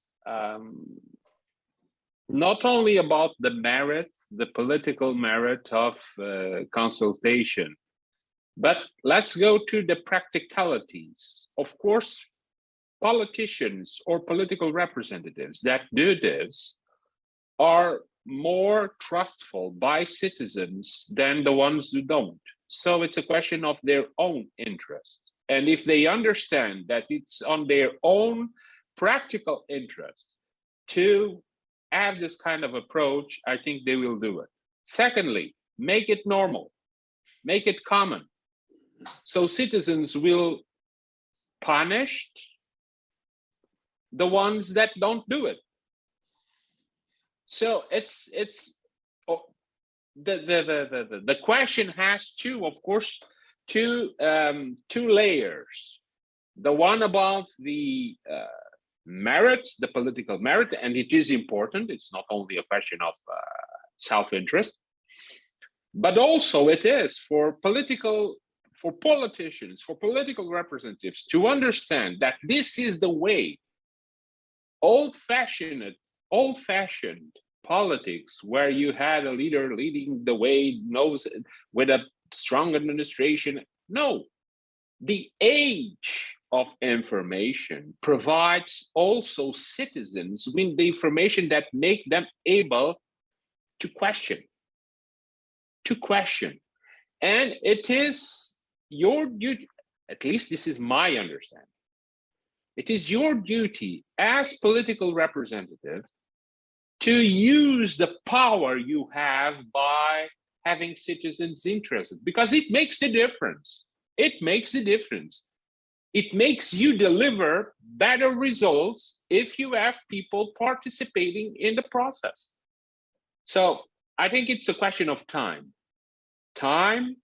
and the assumption that this does not only is a value as itself, but it's also a very powerful political tool to gain or to maintain power. Many thanks, Vice President Cordero. And I believe we have further questions. How many minutes more can you stay with us? Well, I should leave as soon as possible. Okay. Then I thank you very much for your participation. Thank you so much, and please forgive me for having to leave before the session ended. It was a pleasure. Thank you. Thank you for being with us today. We have one more question online from Roman Kleutens. What role can local politicians have in participatory processes like citizen assemblies?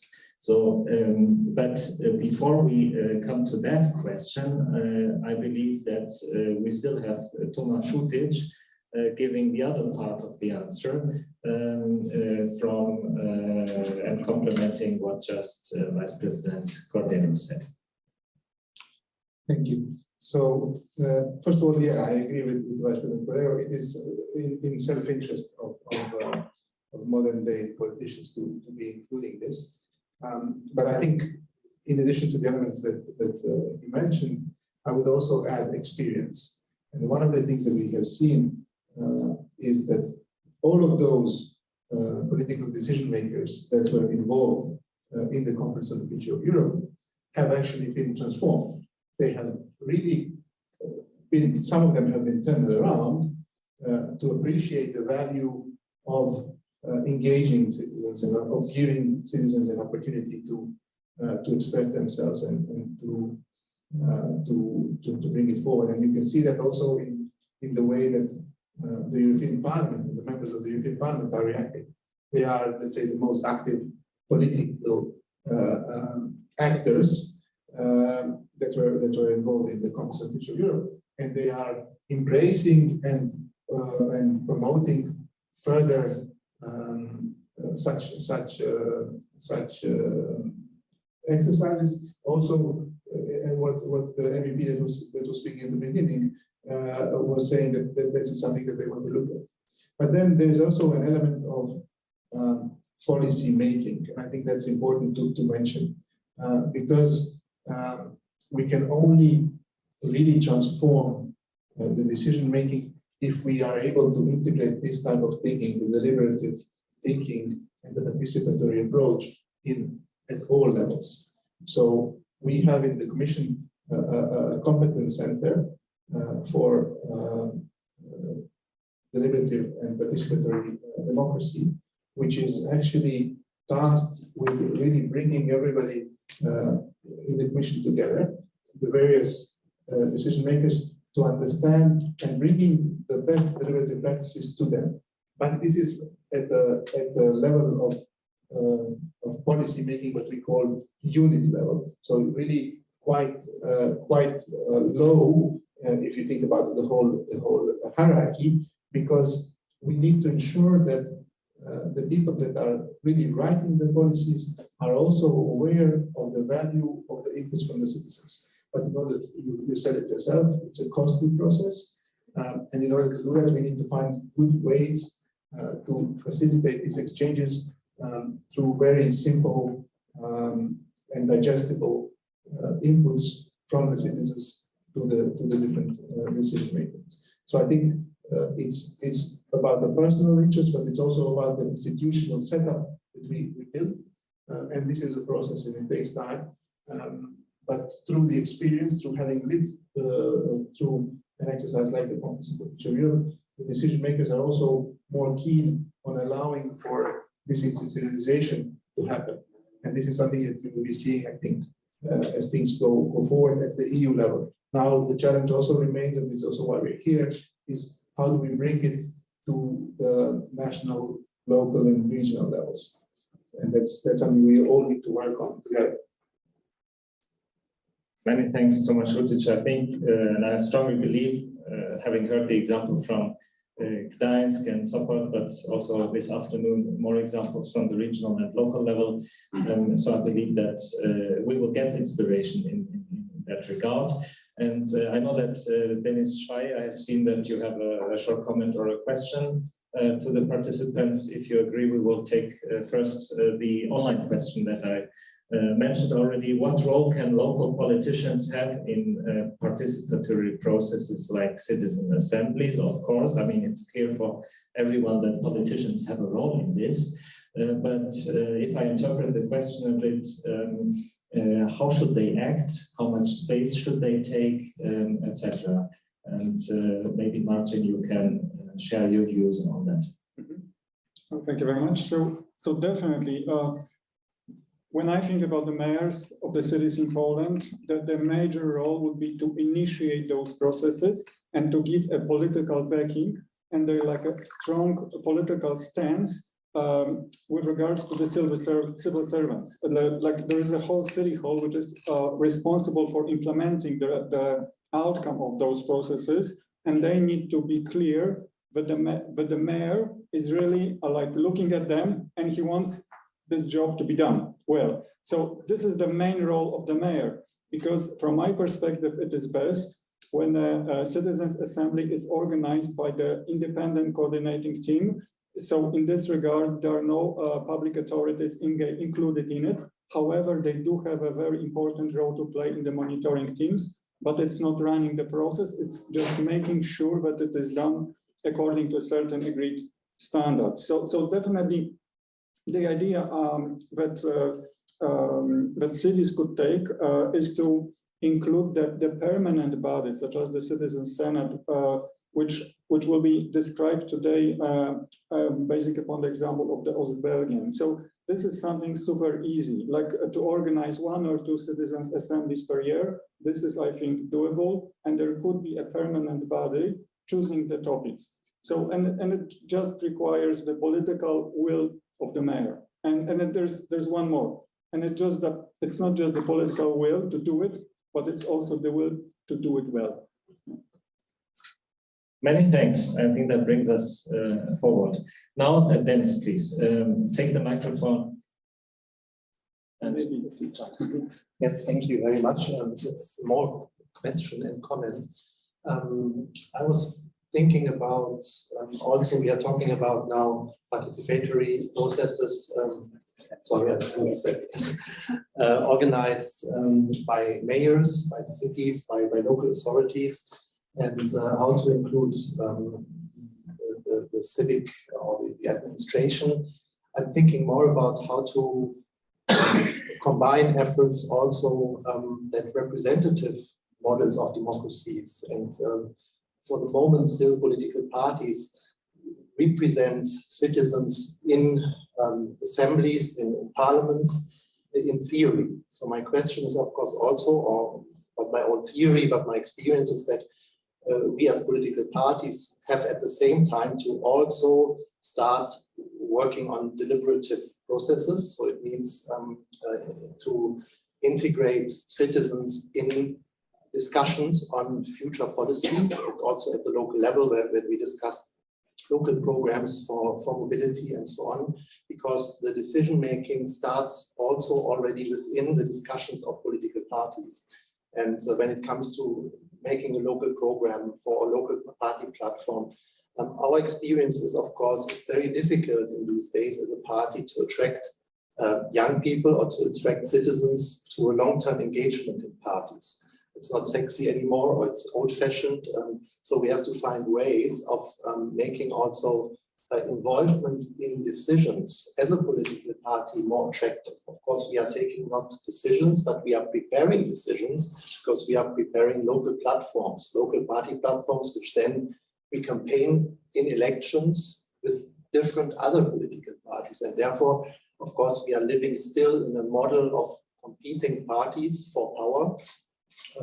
Of course, our own thinking in the Christian Democrat Union at the local level is, of course, how can we integrate, or first of all, get in touch with people to explain them who we are, what we want for this city or for a district. And then, of course, building relations and building trust with people through engaging with citizens which are not as political as others. I just wanted to bring this additional element here to the discussion, because of course, Germany has a very long tradition of party politics with very strong old political parties, but which are also losing momentum. We are losing members. It becomes more and more difficult for parties to basically receive or be an attractive model for citizens' participation. So again, I just wanted to add this dimension to the discussion without having a solution, but just mentioning that we should also think about strengthening representation or representative models of democracy through deliberation, as well as deliberative models as such. So, thank you. Many thanks, Dennis. I think that's an important point. Previous speakers already mentioned that it is very important to combine the representative and the direct elements of democracy. I'll ask Martin quickly, do you have an answer on this? If we make local and regional democracy more deliberative, how can we ensure the same process in political parties? Can this be let's say, a mutual inspiration? I was hoping you will not ask this question of me. So I am a fan of deliberative democracy. I'm very clear about it. I would like to see democracies moving beyond the elections. This is my honest answer. Thank you, and Thomas. Thank you. I think the question is very relevant and very interesting, because it kind of turns a little bit the discussion around, right? We had these two opposing spheres, one of the representative and one of the deliberative democracy. And then the question is, how can you marry the two in a way, but then also how you can make the political parties use the tools of deliberative democracy to their own advantage, which is a very, very fair point.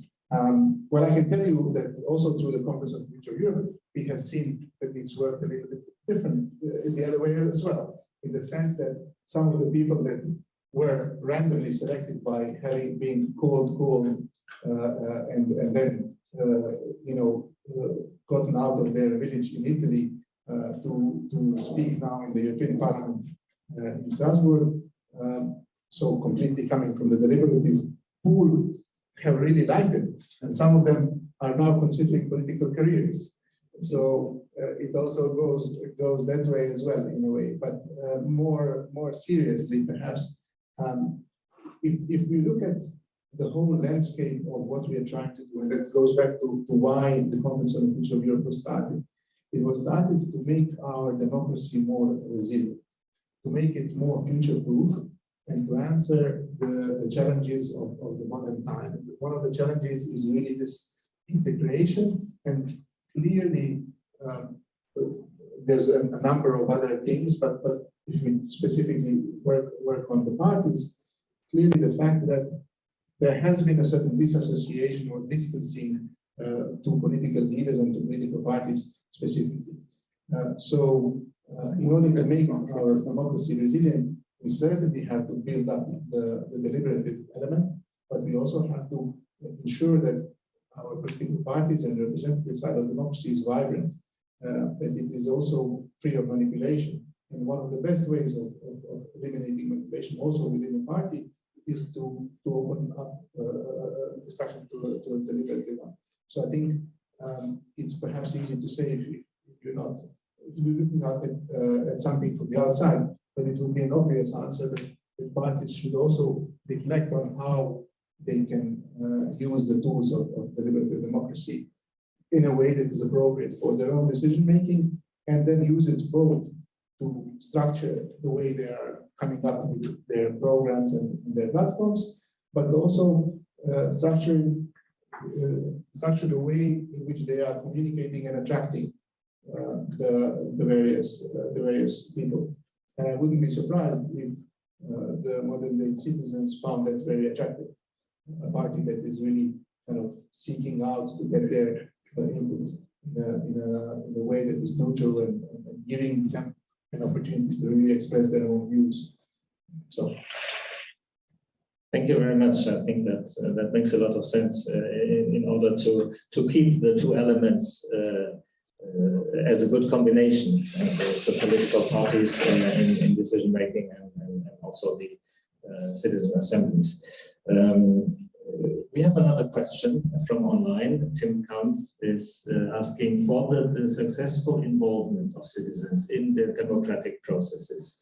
It is crucial that they are properly empowered with the necessary knowledge and competencies, especially when we talk about alternative deliberative ways of political participation.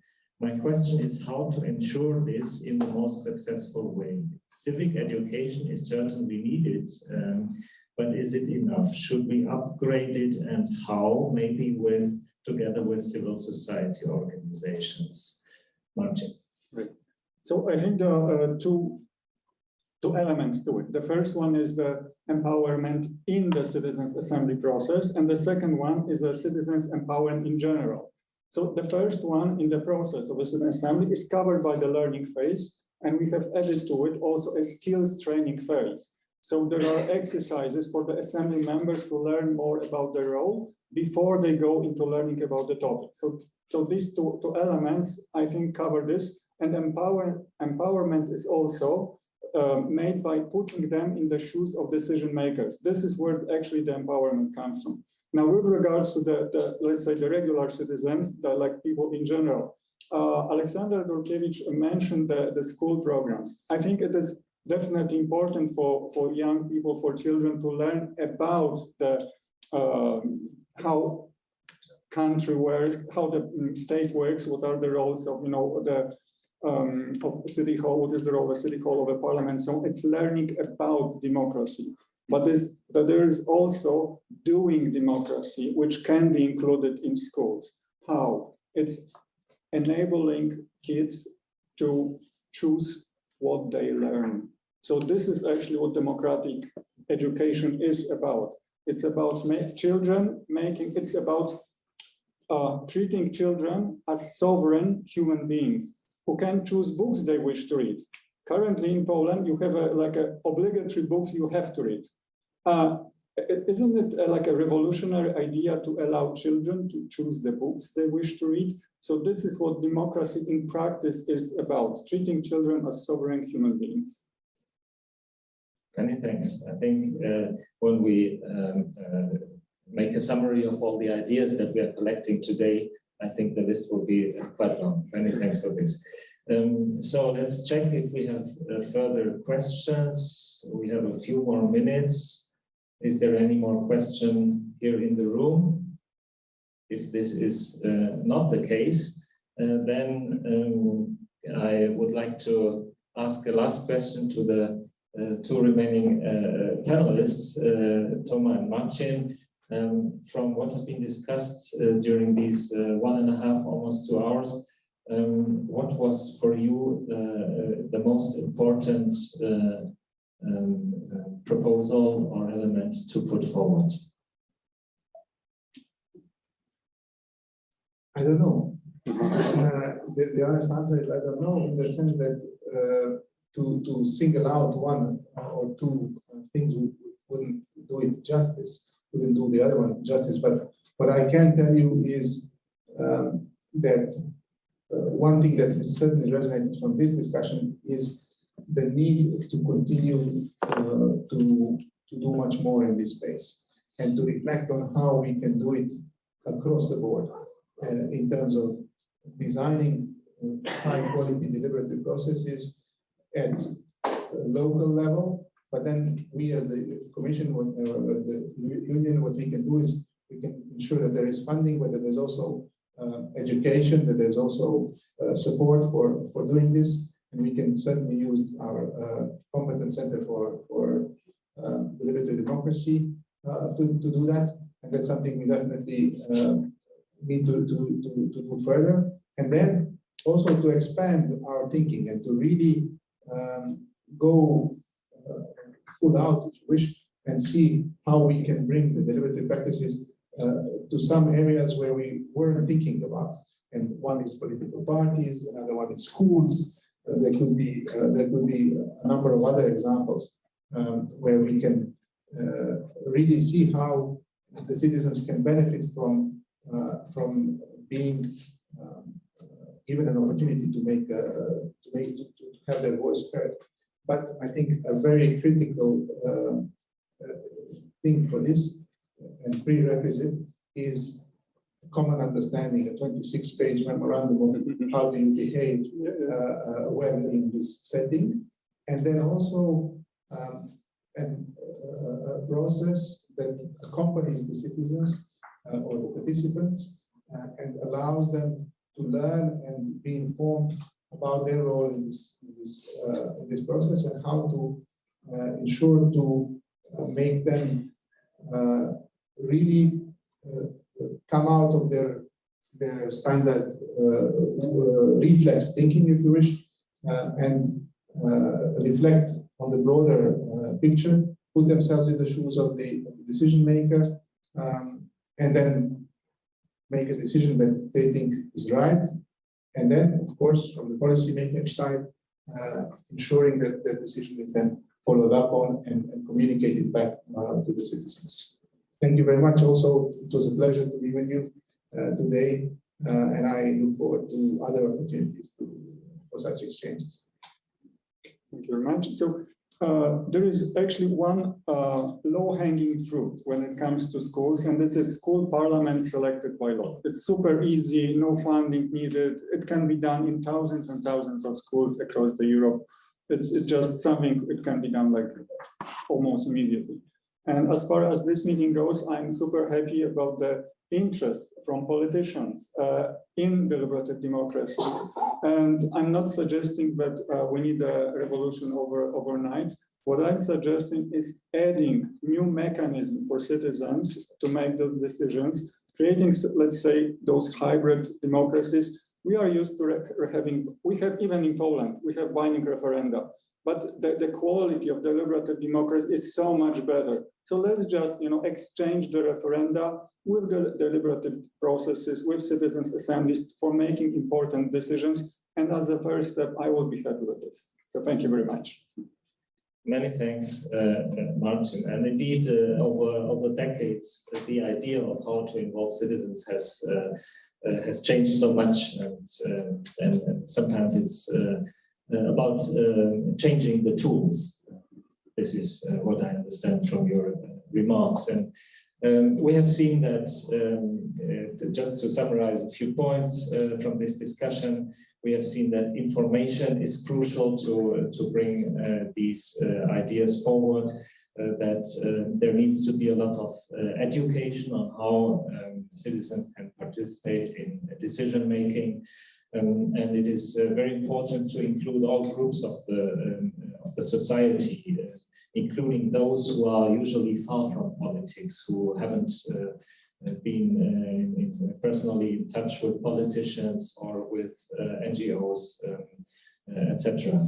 Then also we learned that not only assemblies or digital tools are the right way to go forward, but we need to combine them in a way that makes sense.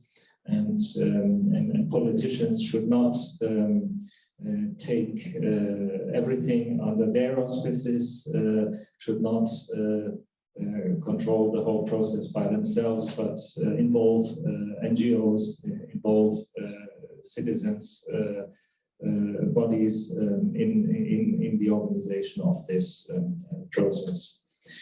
Thank you very much, Martin and Toma, and our online speakers.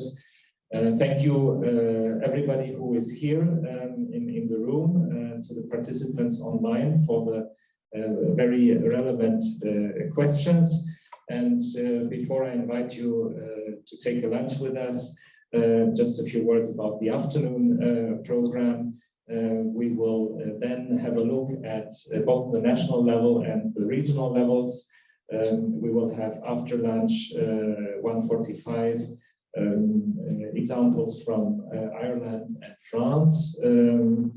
Professor David Farrell and Mathilde Bouillet will present these, and then a bit later, after the coffee break, we will have a look at the regional level with some introductory remarks from the AER President Magnus Berntsson, who is the Regional Minister for Environment in Västra Götaland in Sweden, and then the already mentioned Belgian model, Karl-Heinz Lamberts, who is the rapporteur of the Congress of Local and Regional Authorities of the Council of Europe, and also president of the German-speaking community of Belgium, and Professor Daniel Kübler from the University of Zurich, who will present direct democracy experiences from Switzerland.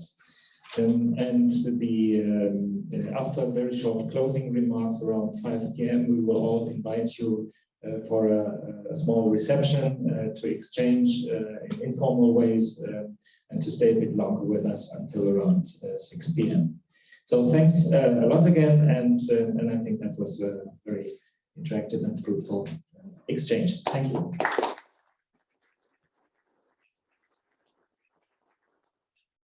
So I'd just like to announce that the lunch will take place on the ground floor.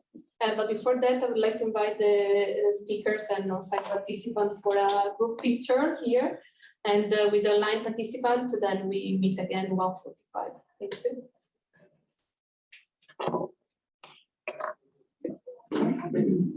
The photo there in the back of the room, the photographer will place. Yeah.